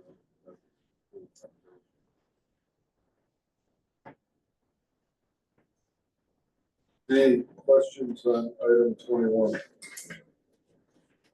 All those in favor? Aye. Opposed? Motion carries. Rocky, hold it up here. Skipping over 22. We're going to skip 22 and in our new better relationship with the Board of Ed, they are taking over payment of this item.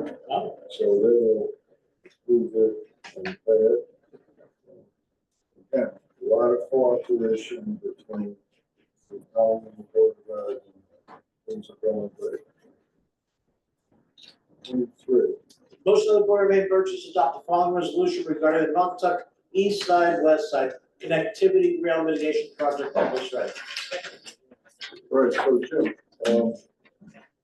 we got some slides. Jim, what are you doing? Yeah, Slide would you like, sir, sir? how are you, Jim? We have two slides, so. On the walkway?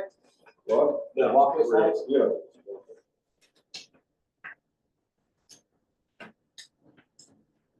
All right, pretty picture we can do first. Pretty. Oh, yeah. Pretty picture. Yeah. All right. All right. So, this is for the new Burgesses, if you don't know about this, you should, because it's very important to the future. So, when you look at this picture, you see the Naugatuck River, see the bridge, and if you look to the left, you see train tracks, and then that's Post V. So it's right there where the event center is. But our plan for long-term parking, making downtown more accessible to everyone is to acquire the land where the buses are and turn it into a commuter parking lot. It's right off the exit ramps of New Day, so it's a perfect location for a commuter lot. Access it with a pedestrian bridge. So we've already received a grant, a substantial number, it's in the motion 773. So we've received a grant for $773,000 to design the bridge. Now, it's not just a bridge, it goes under railroad tracks, so that's a little funky. So 773 we have. So we're going to design this bridge. We had to go through an RFP to select a designer. We selected ACOM. We really like them. They were really on the ball and sharp. So they've been selected to design the project, but to move forward, knowing that this is state money, we have to follow the state procurement policy. So we have to do this motion in this form and have a roll call vote. This will be the first roll call vote for the new Burgess. It's likely you'll get called upon first. Yeah, they've done something similar to this in the state? Yeah. You know where? I do. Trying to remember. Okay. Larry, go get Jim Stewart. Bring him back here. They opened an application, What? so they just opened a new application. What? One in there. We should put a window there so we could just Yeah. slide it up. Order up. Can't hear us sit in that chair.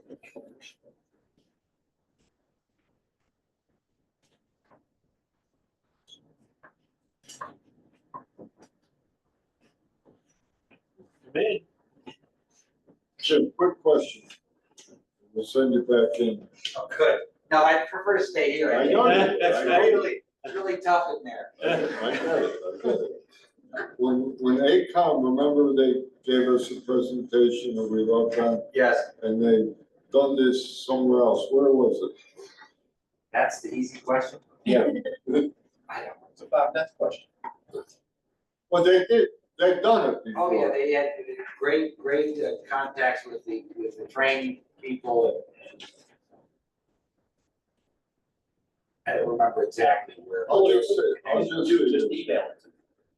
yeah, Find out. yeah. Because if I'm in the area. We I'll have go their, look at it. we have their pamphlet with all the pictures of it. We can get that to you as well. Yeah, but let me just say this, they were extremely qualified. They spent a lot of time preparing for the interview. They were like, they knew everything. They were really good. they did the Pearl Harbor Bridge.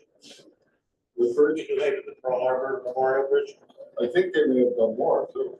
There's another one, yeah. Thanks. Can I stay? It's up to you.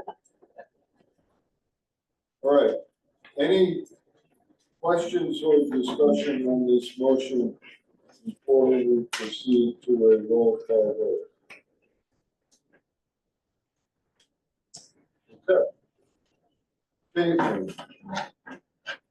Let's say yes. Yes, sorry, yes. Was that? Yes. Do accept C also. First, expand number, we're very proud of it. By the way, hablo español. Muy bien. Más que poquito, pero Dorothy, Yes. Bob, Rocky. Yes. Diane, yes.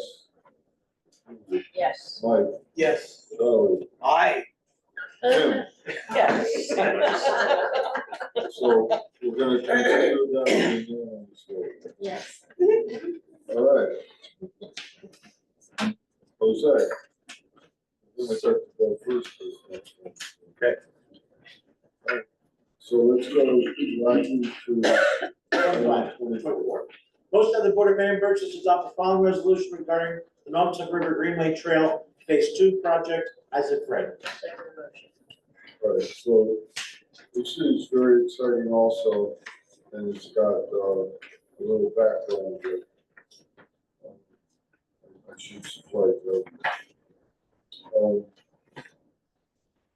So I don't really remember when, but 2 years ago or so, we received a state grant to design the extension of the Greenway on the east side of the river from the Livermore Bridge right here to Greenfield.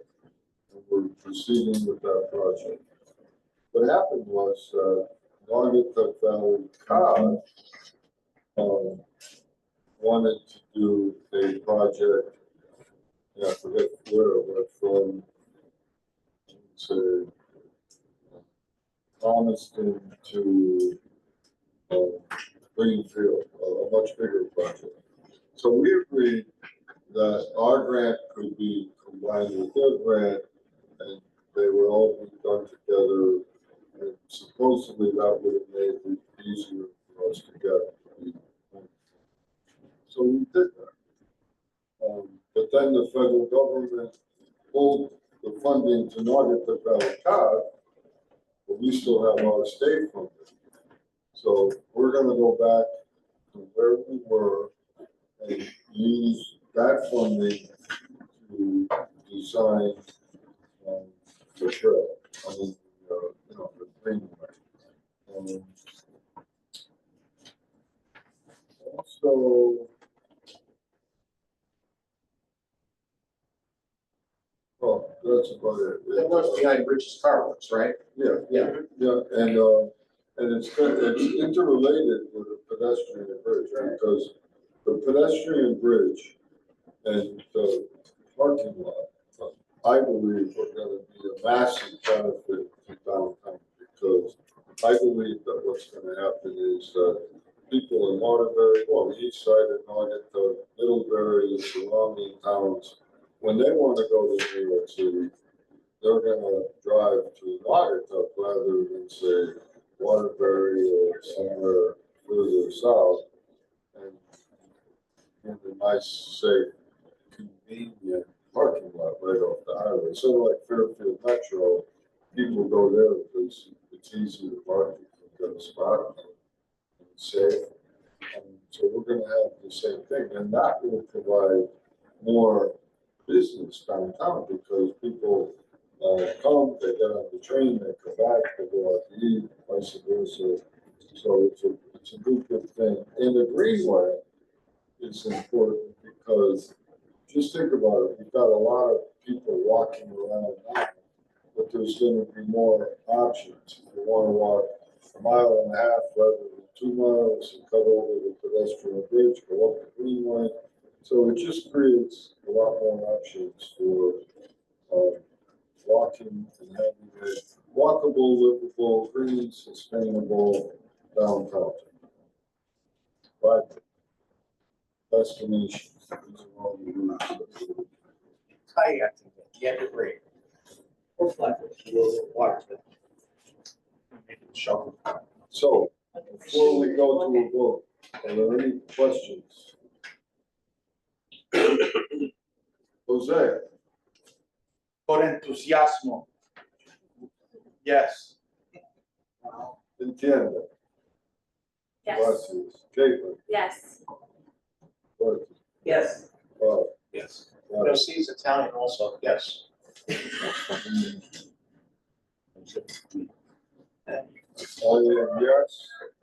am yes. Yes. Julie, Mike, Yes.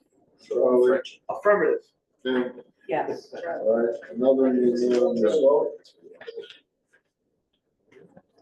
All right, we'll go to item 25. Motion of the Board of Mayor and Burgess authorized Mayor Harris to sign the grant award acceptance certification document and all of the necessary grant contract documents as required by Connecticut DOT and Section 5310 grant program for a wheelchair accessible vehicle. 20% match to be paid from the capital reserve account as recommended by Director of Grants Daniel Goey. Second motion. All right, so we just found out we did win and receive a grant to buy a new vehicle, a new bus. I don't know the exact numbers, but it's like 80-something thousand or maybe 100. We have like a 20% match, so. So I'll just say this, I'm gonna take care of it from capital reserve, but there's a lot going on in capital reserve right now. Somebody we'll discuss that in detail. We're working it out, we have a plan, and we're gonna do it in very good shape before we have to spend. We'll have 2 buses now. With that, right? We will have, and this is gonna relate to the new hours at the senior center, More activity. more activities, so it's all types of activities. You're driving. There you go, part-time job. Nobody wants I'll that. stay off the road. I'll tell you what, the driver they got for that bus over there now, is it Marion? Marta. She's pretty damn good. Yes. She's doing a lot. At 85, she drive that bus mint. I did not know where that was going. Yeah. Yeah, I'm glad it went in a good way. No, I heard. If you pull in the driveway where my shop is and back out, you got She- pretty good. I wouldn't do it. She gets praises constantly. Yeah, she does. She does. Marty's a great And she's, she's Yeah, gotta yeah, go she is. through, every year Yeah, getting, she is. tested or whatever. All right, any Yeah. questions or discussion on item 25? All those in favor? Aye. Opposed? Motion of the Board of Mayor and Burgess provide the Naugatuck Valley Council of Governments and VCOG with the borough's full support, continue planning and as possible implementation work for stormwater drainage work in the Highland Avenue, Millville area neighborhood by way of a letter of support. And VCOG will be applying to the Connecticut Deep's Climate Resilience Fund by way of regional application and will include Naugatuck's project in their application. Second motion. That's a tough Fancy, one. Jeff, to make this so hard to read. So, it's really simple. COG is trying to get money to help Naugatuck, and they need us to support their request. So we're going to support their request, and hopefully they'll be successful.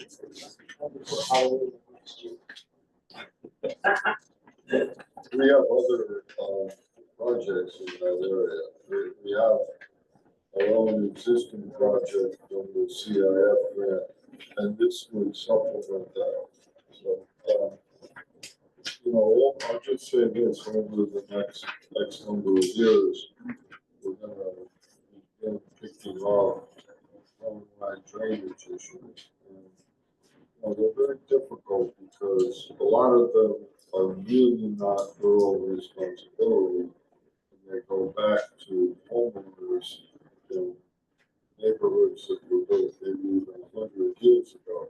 But the problem is that there's no way they'll ever be solved by the neighbors, because if you have 15 neighbors and some want it, some don't, some created to the problem, some try to fix it, every situation is different. They could never get it engineered or fix it. That the only way that it ever be fixed is if the town intervenes, and we've never been in a position where we were even consider it. But as we get stronger, we can pick off these problems one by one. It'll be perfect. Seems like there was never a plan for maintenance of any of this. I don't understand. Well, that is true. And it gets worse because some people take the phone, move it, fill it. They protect their own property at the peril of someone else. And, you know, it just, over 100 years, a lot of things happen. So anyway.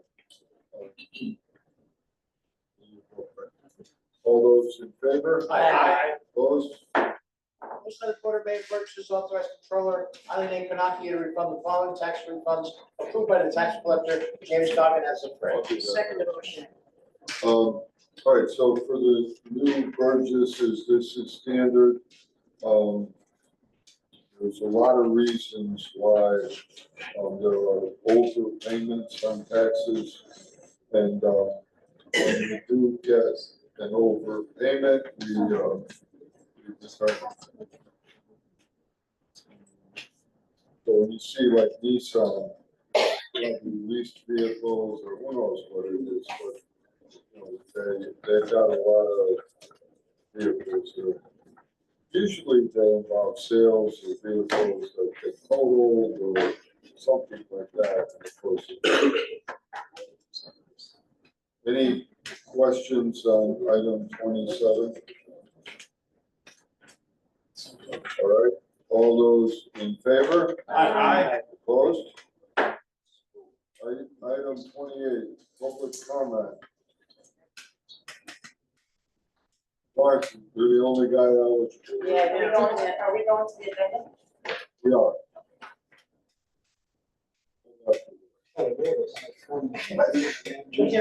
She's getting worried. Oh, that's right. All right. Thank you. All right, is there any further public comment? All right, let's go to the agenda.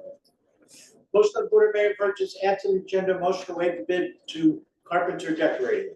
Second. All those in favor? Aye. Opposed? Motion carries. Motion of the Board of Mayor and Burgess waive the bid to Carpenter Decorating. PO Box 2027, Hickory, North Carolina, in an amount not to exceed $10,000 to provide goods and/or services for fiscal year 25-26, and to authorize Mayor Hess to execute all contracts and related documents as recommended by Park Superintendent Sandra Lucas Rivera. Second motion. Sandra. Evening. I've been trying to figure out ways to spruce up downtown during the holidays, and all I've ever really had is 50-year-old wreaths that I restring and put new bulbs on them, which I'm still gonna use some of them. Because we have so many additions of light poles going up Rubber Avenue and on the Church Street Firehouse Road. This is a company that sells like those snowflake mounted lights and decorative lights. We have money in our budget for improvements to parks, so I'm asking that I'm able to use. I have a quote at this moment for $7,400 to buy 20 of the 3-foot snowflakes to make on the poles on Firehouse Road. I'm looking to buy additional ones, so we'll need the budget going forward to keep adding to it. All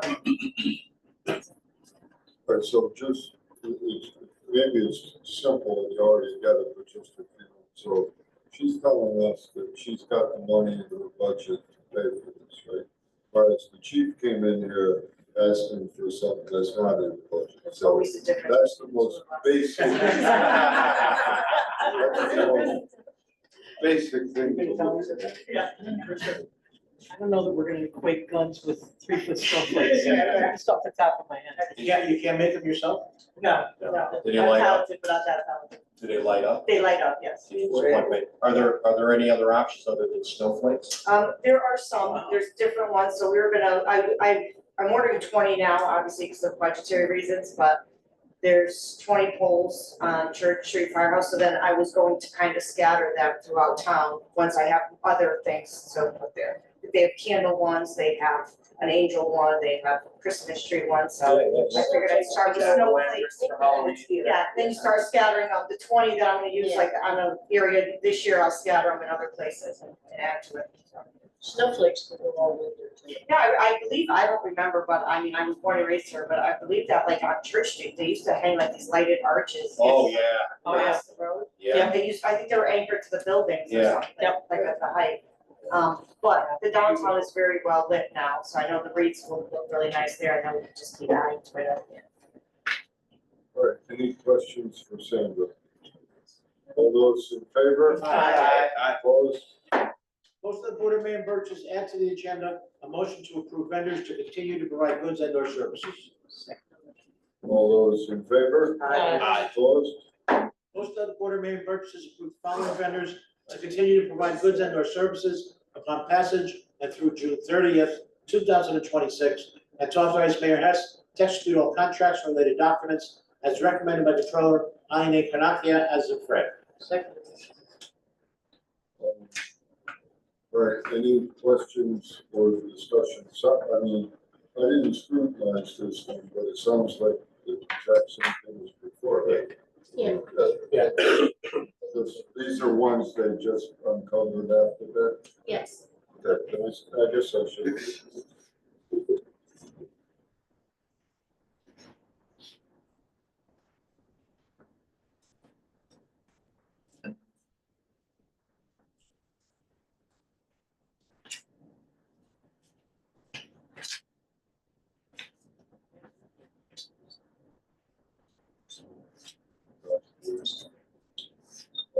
All those in favor? Aye.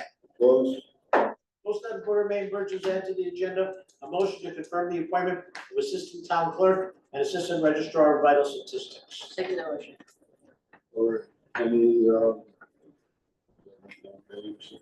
It's gonna be a motion. The next one. It's gonna be a motion. all those in favor? Aye. Opposed?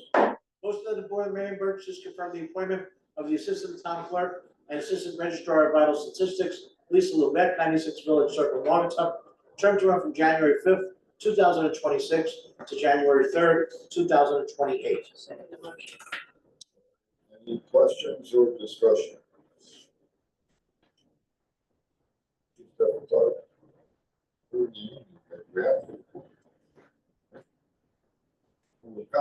You could not hire and fill it if it's a union position. Doesn't make any sense to me. It's good, so, I'm for it. All those in favor? Aye. Opposed? Motion of the Board of Mayor and Burgess add to the agenda a motion to confirm the appointment of the Assistant Registrar of Vital Statistics. Second motion, sir. All those in favor? Aye. That was one ahead here. Motion of the Board of Mayor and Burgess confirm the appointment of Assistant Registrar of Vital Statistics, Taylor Rios, Round Hill Road, Naugatuck, term to run from January 5th, 2026 to January 3rd, 2028. Second motion. Any discussion? So my question is, was there a reason why we have to appoint him tonight as opposed to next month? Is there a time frame? No. Oh, Yeah, go ahead. So she just happened to email me today when I was doing the addendum. Yeah. So I said I could get it on today because I had an addendum. If you want, she goes, that's up to you. I was just curious because it's, Normally January, we do it in December. yeah, exactly. Okay.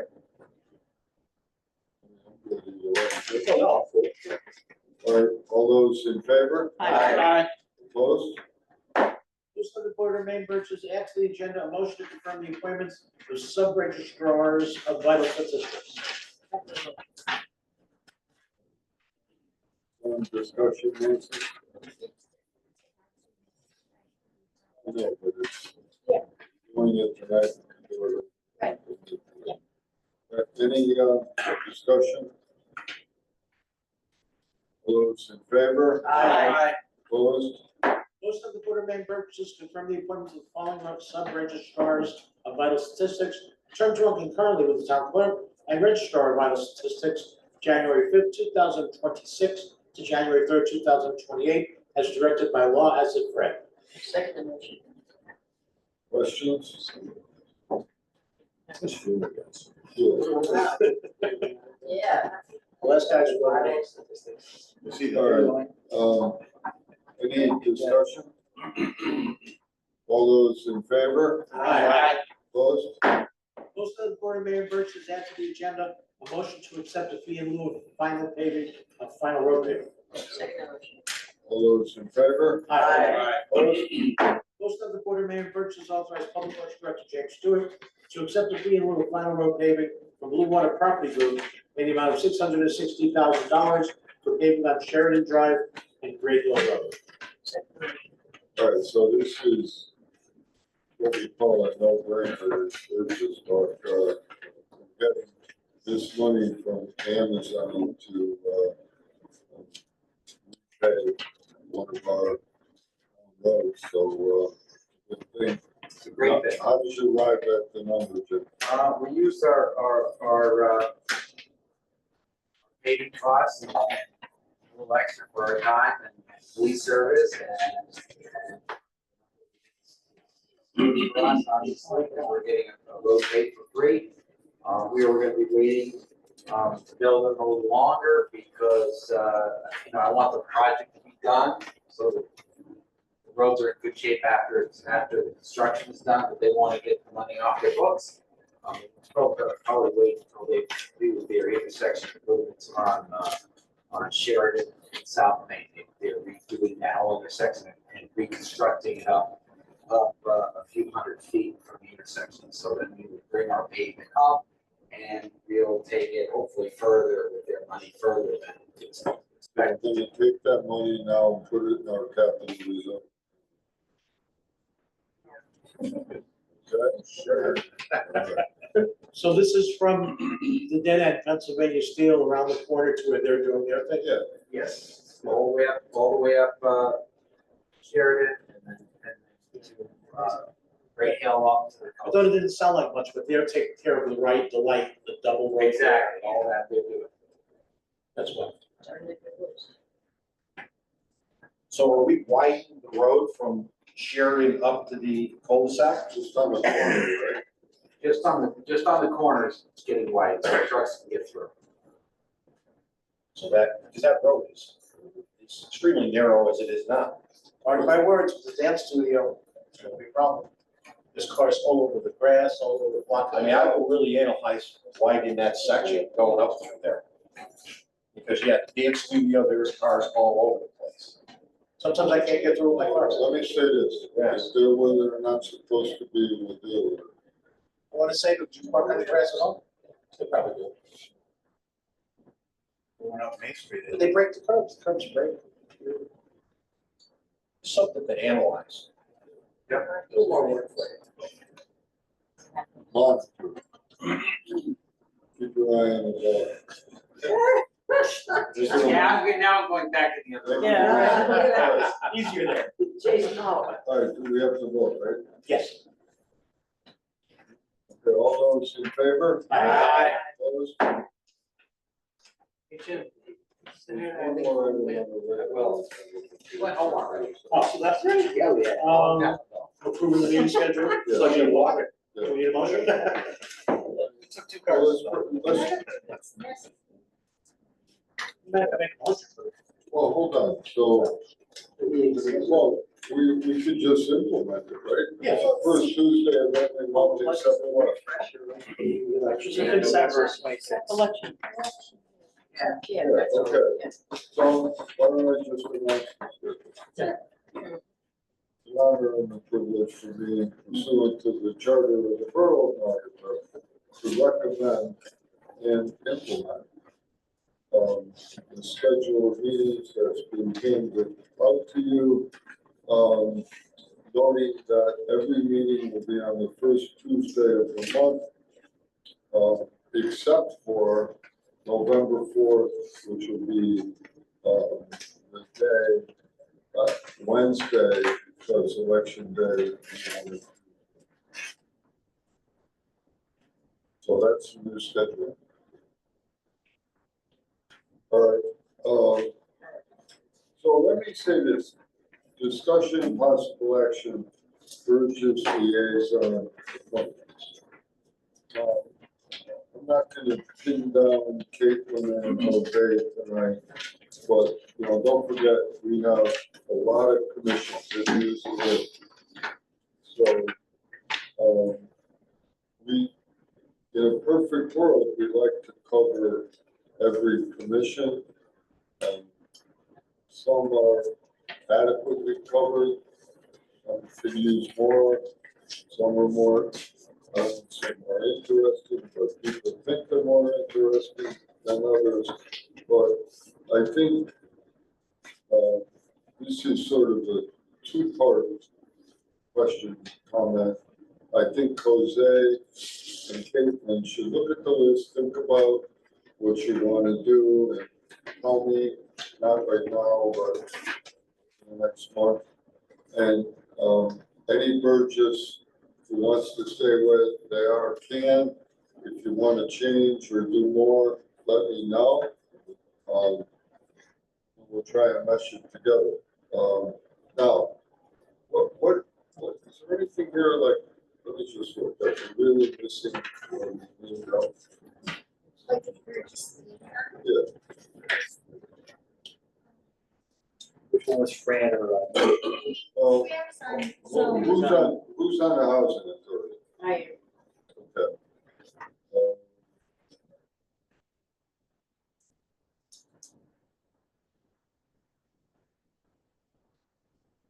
Riverwalk Committee, what's that? It's a committee that never meets. I've been on it. They haven't had a meeting in. Well, we have a Naugatuck Valley Cod River Steering Committee. Never got it, but. What's different? It's not a town committee. We do have rural people on it. I know Vince Seifert is on it. I know someone else is on it. You want to be on it? That's what I thought it was. So, yeah, I'd like to. All right. So I'm gonna put you on the Naugatuck Valley Cod Steering Committee. I'm sorry, we did it. Point. There you go. I gotta get you on the email list, I guess. Yeah, so we'll figure that out tomorrow, right? Yeah. Anyone else have thoughts about commissions? Like to stay on the Arts Commission. Um, And then fair rent as well. I'm on daycare and elderly. Daycare, elderly, and housing. That was gonna be my question, which commissions needed our support? Let's do this, Caitlin. Why don't you think about what your interests are? I'll think about where we need support. And we'll figure it out. I'd like to give you at least one that is right up your alley and you really like, torture with the second. It's like stressing me. Well, it's not even torture. I mean, some things are more exciting than other things. Everything's perfect. I don't think I'll be on the golf commission. I've got that one covered. I can't play golf, so We're under consideration. I should only help. I'm on the police commission, and I can't give anybody a ticket. You got a gun. That's true. Yeah, I have, I'm just thinking because of farm. yeah, I mean, I am interested in the elderly commission too, potentially, because I enjoyed spending. Okay, so I spend time think in the you're on senior it. center. Yeah, you. I like being at the senior All right, center. so we'll start with that, right? We've got you on that. So you can keep looking, keep thinking. Say, Jose, I want you to look and think what you want. Would it be helpful if we each stated what commissions we're I was currently gonna on, ask so that that as we well. have a complete list? Yes. Because I don't know who's on what. I'll start Okay, on Board of Ed, elderly, and golf. That's me. that is you. That is me. Charlie, I am on the Arts Commission and the Fair Rent Commission. I also inland wetlands. I'm willing to step aside from inland wetlands. That would be great.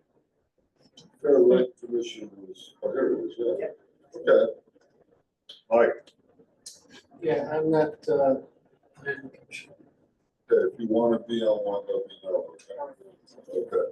Julie, I'm doing daycare, elderly and housing. And then also, Kim and I got invited to be on the high school advisory board. So we're on a couple of different, and I'm on the adult ed advisory board, so. Three little boards. Oh, yeah, I'm also on the adult ed advisory. yeah, that's not one of ours. No, that's what I It's mean, still, She said one off of there, so I feel like she yeah, had. no, I know, it's, Yeah, tough. So Julie, what was your third one? You said daycare, housing authority, what was the other one? Daycare, elderly and housing. Rocky, Park, police, and fire.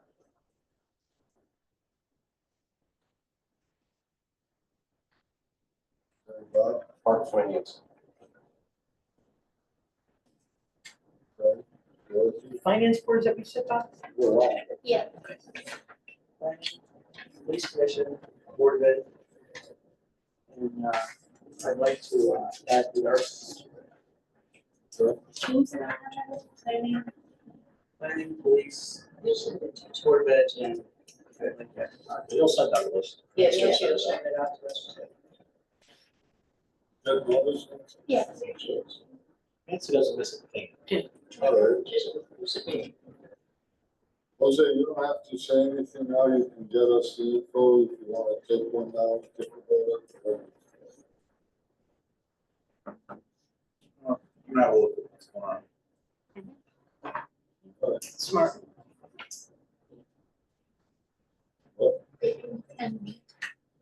Yeah, I mean, I can attend the meeting, but that's not a liaison, Yeah. so. Yeah, there's a few here.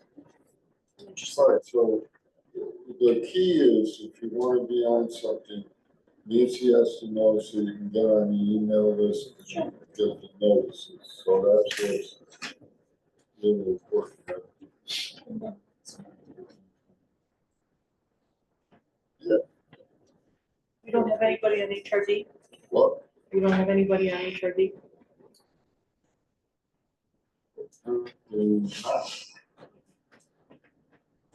No one's on. Oh, HRD doesn't really have meetings, I was gonna say, so, Oh, okay, they used to, I know yeah, that. so, we're in contact with Leslie a lot, so. yeah, Right, Yeah, so we can kind of do yeah. that a little bit. I think, Sure, right? sure, absolutely. Yeah. Conservation Commission. And neither does What WPCA, about so conservation? they don't have a liaison. And neither does WPCA or zoning.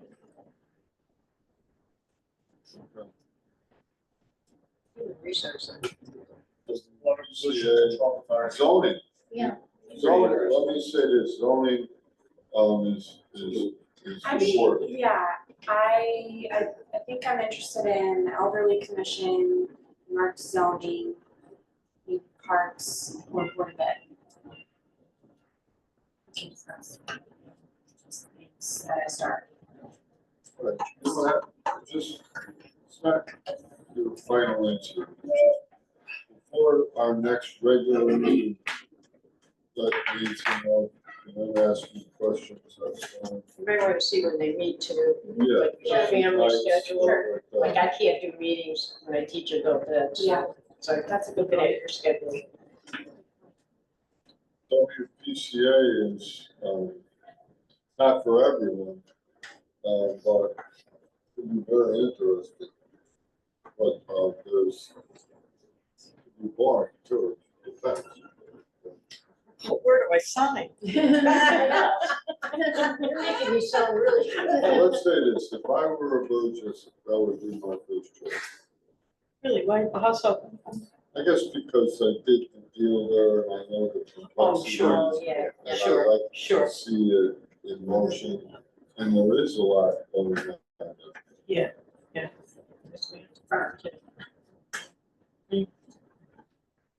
Yeah, you might want to tell. And it's interesting, the stuff that happens is interesting. I guess if you're infrastructure. Right? All right, any further thoughts on this stuff? All right. I forgot that I do youth Sandra? services too, but it doesn't count. No activities tonight? All right, so, let's go to item 32. Oh, yeah. To Mayor and Burgess. Let's do this. We're gonna.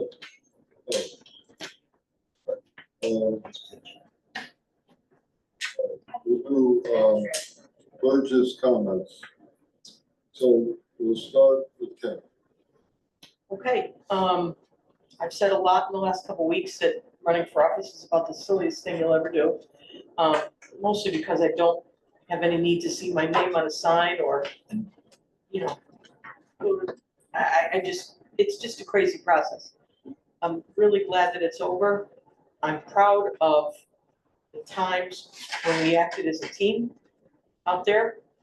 I made comment on Bob's page one night because he said something that was completely bipartisan, you know, along the no red, no blue lines. And I really like the fact that Bob shows that bipartisan effort in almost everything he does.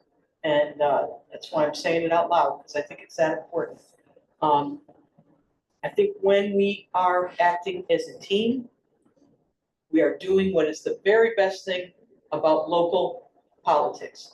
And that is not about party, but about getting things done. And when you start going through this list of commissions, you see, it's not about party, it's about getting things done and making sure they're done well. So that's what I've been proud of. The other stuff I'll put up with because I like the work.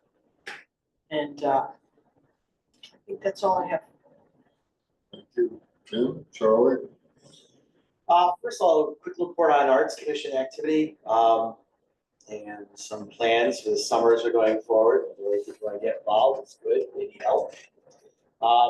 One idea is to adopt a concept that's been very successful in Milford and in Black Rock section of Bridgeport, or Wayne down in Norwalk, and a number of other communities called Porch Fest. Where you have a day, several bands performing in different areas, and as the bands perform, they then kind of guide the crowds to a culminating activity and final concert. Now, we don't have a neighborhood that we're going to do that in this time. What we look for, the idea is to do it downtown. To start on the edges of downtown, down at Historical Society, down near Nardelli's, and have different bands performing different genres of music, and then have every hour a different band start at a different location until finally they'll come to the center where the green is and have a headline performer. And the idea is to connect it somehow to the 250th anniversary of our country. So it'll be during the summertime to have a red, white, and blue music festival of some sort is the hope. It's still in the planning stages. They're putting together a subcommittee to handle it. There'll be more discussion about it at this month's Arts Commission meeting. I know they also have decided to hold off until obviously the weather gets a little nicer, springtime, before they are heading toward doing the mural projects that they have prepared for downtown. Not the big one on the bridge, but the murals that are going to be occurring near our parking area as part of the downtown project. So there's a lot of exciting stuff in the Arts Commission going on there. It is. And I have to add some thoughts to it. Yep. So, I'm going to leave the 250-year celebration out for now. But just the idea is great.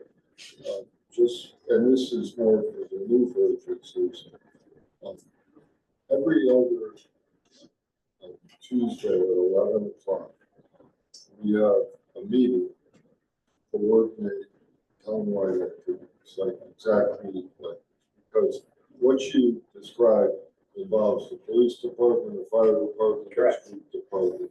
So we found that, you know, if you ever want to do an event on your own, you could make 928 phone calls.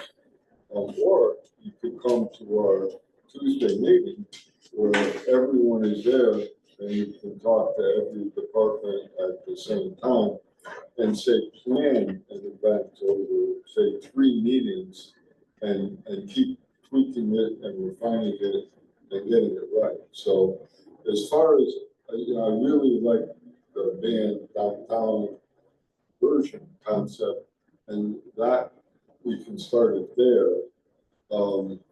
And also the town-wide event is going to require a lot more than the Arts Commission until it's going to require everybody. So I like the idea of starting there and then beefing it up as necessary and tying the whole thing together. I think it's great. I really like it. It's just going to involve a lot more people than the Arts Commission. Yes, that is actually something they were aware of. We've been in the discussions, they've occurred since then. First, we have to come up with an idea, where do we want to do it? When do we want to do it? And then we were going to come to you and discuss how we're going to pull off the logistics. When sort of defined?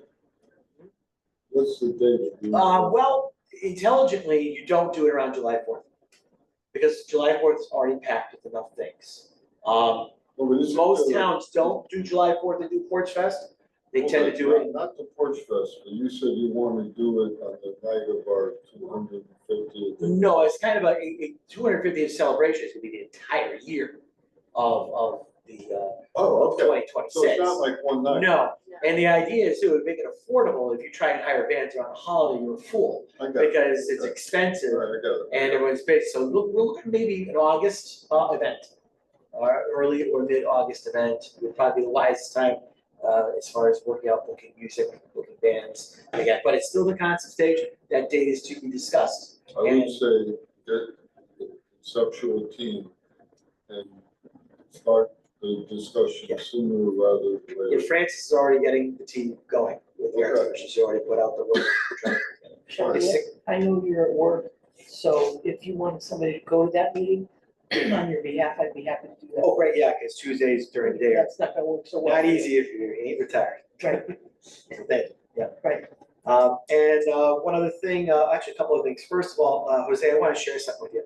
I told the kids today at school, they were asking about the election, and I had mentioned how for the first time in the history of Naugatuck, we have a Hispanic member of the Borough Board of Burgesses, and you should have seen the smiles from some of the kids that heard that. Because if you're not aware, I teach in the schools, the diversity in our school system of kids is growing and growing, and the Hispanic population growth in Naugatuck. It's so good to see that we have representation from that population on this board, here at the table, part of the discussion, and I want to let you know that kids noticed. And they appreciated it. It was a really good thing to see that reaction from some of our youngins. Also, Veterans Day, next Tuesday, parade, gathering time, 1:30 at Ion Bank parking lot.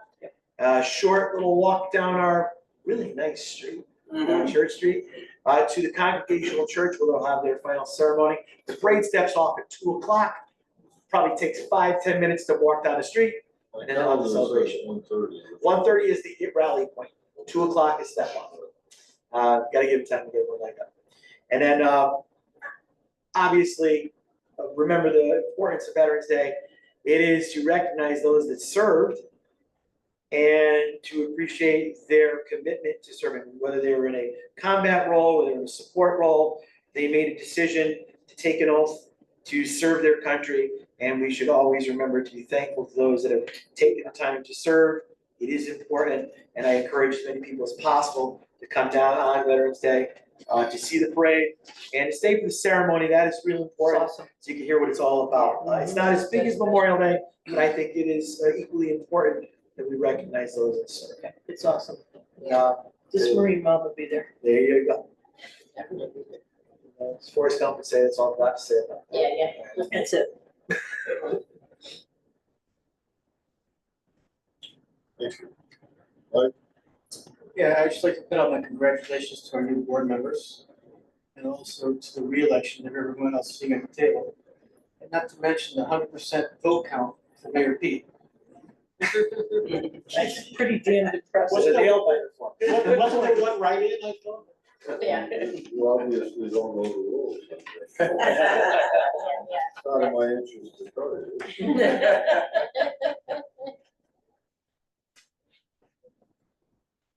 Wanna know? Still have to have an endorsement from somebody or one signature. So you, write-in vote doesn't count unless you go through, procedure. Yes. Yeah. Be a write-in candidate. It's got all the rules, just like all the other rules. All those Alfred E. Newman votes wasted. Yep. You guys are voting for Frank Zappa? Yeah, I know. So Alfred E. All Newman right, is a character.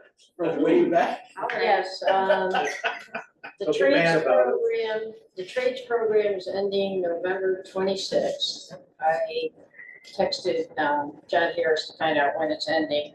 But they're planning, I'm reading this too, we're planning to work with Kathy Morrissey, Youth Services, and the Y to do some resume prep and interview prep during the rest of the semester. So I'm carrying it through. I'm gonna get there before they end and try to do a group photo. I have all the names of the kids and who can get photographed and who can't. So that's been successful. I'll find out a little more when I go there. Senior Center, we already reported in. I think that's it for me.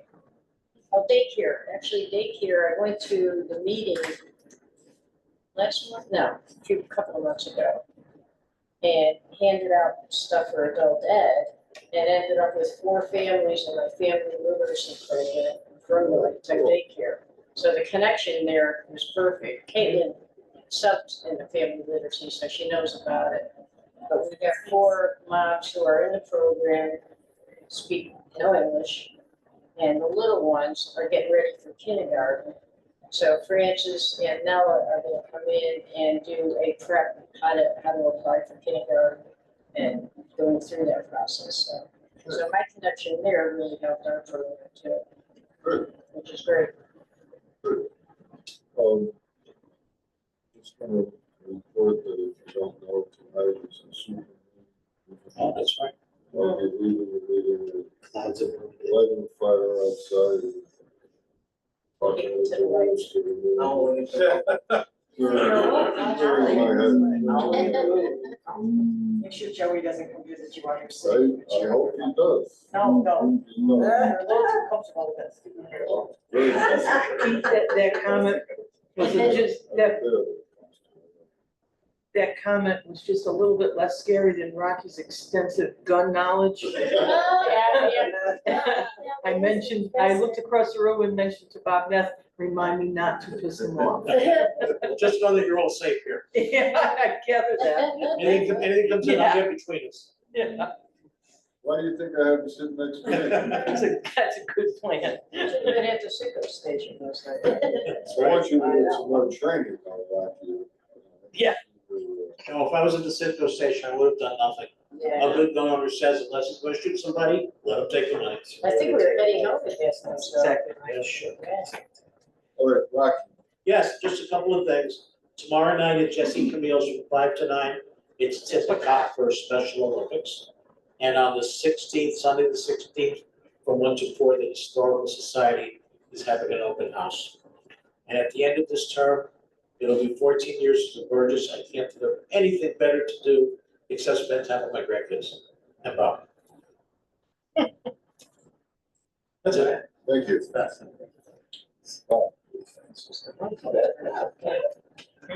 Congratulations and welcome the 2 Burgesses and the incumbents. I've been here for a long time, so the reason I'm still here is number 1, I can get reelected. Number 2 is that I enjoy it. And when you start a project or projects, the mission is not complete. So I'm here until all the missions are completed. And that could be another 20 years maybe, because missions continue. It's gonna require immortality. Well, old. No, I won't be that old. 20 years, I'm 88, 20 years, will be I mean, 96. Bob Burns was here for that time period, right? That's right. Okay, That's so, right. maybe I'm looking to break his record. How's that sound? There you go. the room and everything. Well, like, put my name on the door. Yeah, I was gonna say. But anyways, congratulations to everybody. Bob? I echo the same thing. Congratulations to the incumbents, congratulations to the newbies at the table. And I too am really grateful that I was reelected. I was touch and go for a bit. And so I do like to also follow through on the projects to make sure, and see what happens and then be part of the next one. So I'm grateful to be here. Thank you. All right, Jose, your first official report. I am at once humbled and honored to have been selected by voters to represent them here at this table. I will endeavor to meet the occasion and represent everyone in Naugatuck to the best of my ability in this seat. And I'm going to be constantly bugging you about fundraising and nonprofits.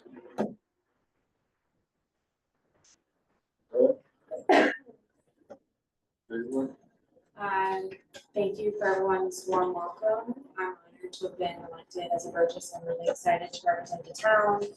As many of you know, I did a lot of walking, I did a lot of knocking, and it was really a privilege to meet so many people from our borough, and I feel, a really strong sense of duty to represent them well. And I just want to say I'm really looking forward to collaborating with everyone. When I was out on the campaign trail, I said I'm really, excited and thrilled to work with the current Burgesses to strengthen our town. So I think to echo the comments about, nonpartisan and no party, it was a great moment at the end of the election night.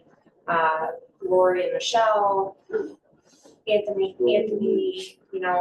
Larry and I were standing there with Dorothy and Bob, we're all out on the corner together trying to, get elected to work for our town. So really happy to join you guys and thanks for having me.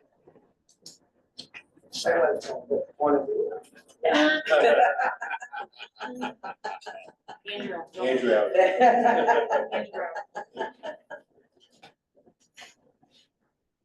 Okay, so. 35. 32. Motion to recess to executive session at 9:23 p.m. for discussion on the following: real estate parcels A, B, C, Y, and Z, Naugatuck Industrial Park, Section 3, freight rail discussion, Hershey property, review mobile home park, 48 Beacon Manor Road, collective bargaining, upsue, and pending litigation. We're not just writing anybody in. No, yeah. All right, all those in favor? Aye. Opposed? All right, let's stop. All right, I'm gonna reconvene the regular meeting at 10:22. And we will go to item 33, matters emanating from executive session. And I will entertain a motion that the Borough of Naugatuck accept as a town road, subject to a paving plan to be designed, built, and paid for by the developer, acceptable to Jim Stewart and the Naugatuck Engineering Department relating to a paper road designated as Old 77-67E off Beacon Manor Road near the intersection with Hillview Street. So moved. Second. Just wanted Susan says to it better. write all this. Did you get that? I'll listen to this. Yeah. Okay, you're Oh, listening. you have it? Well, but I sort of Okay. paraphrased. Yeah, sure. All right, so, do we have any discussion? Better not. That's a big, All those in favor? Aye. Opposed? Motion carries. Motion to adjourn at 10:23. oh, second, that one. All those in favor? Aye. All right, we're adjourned. They left it in, yeah.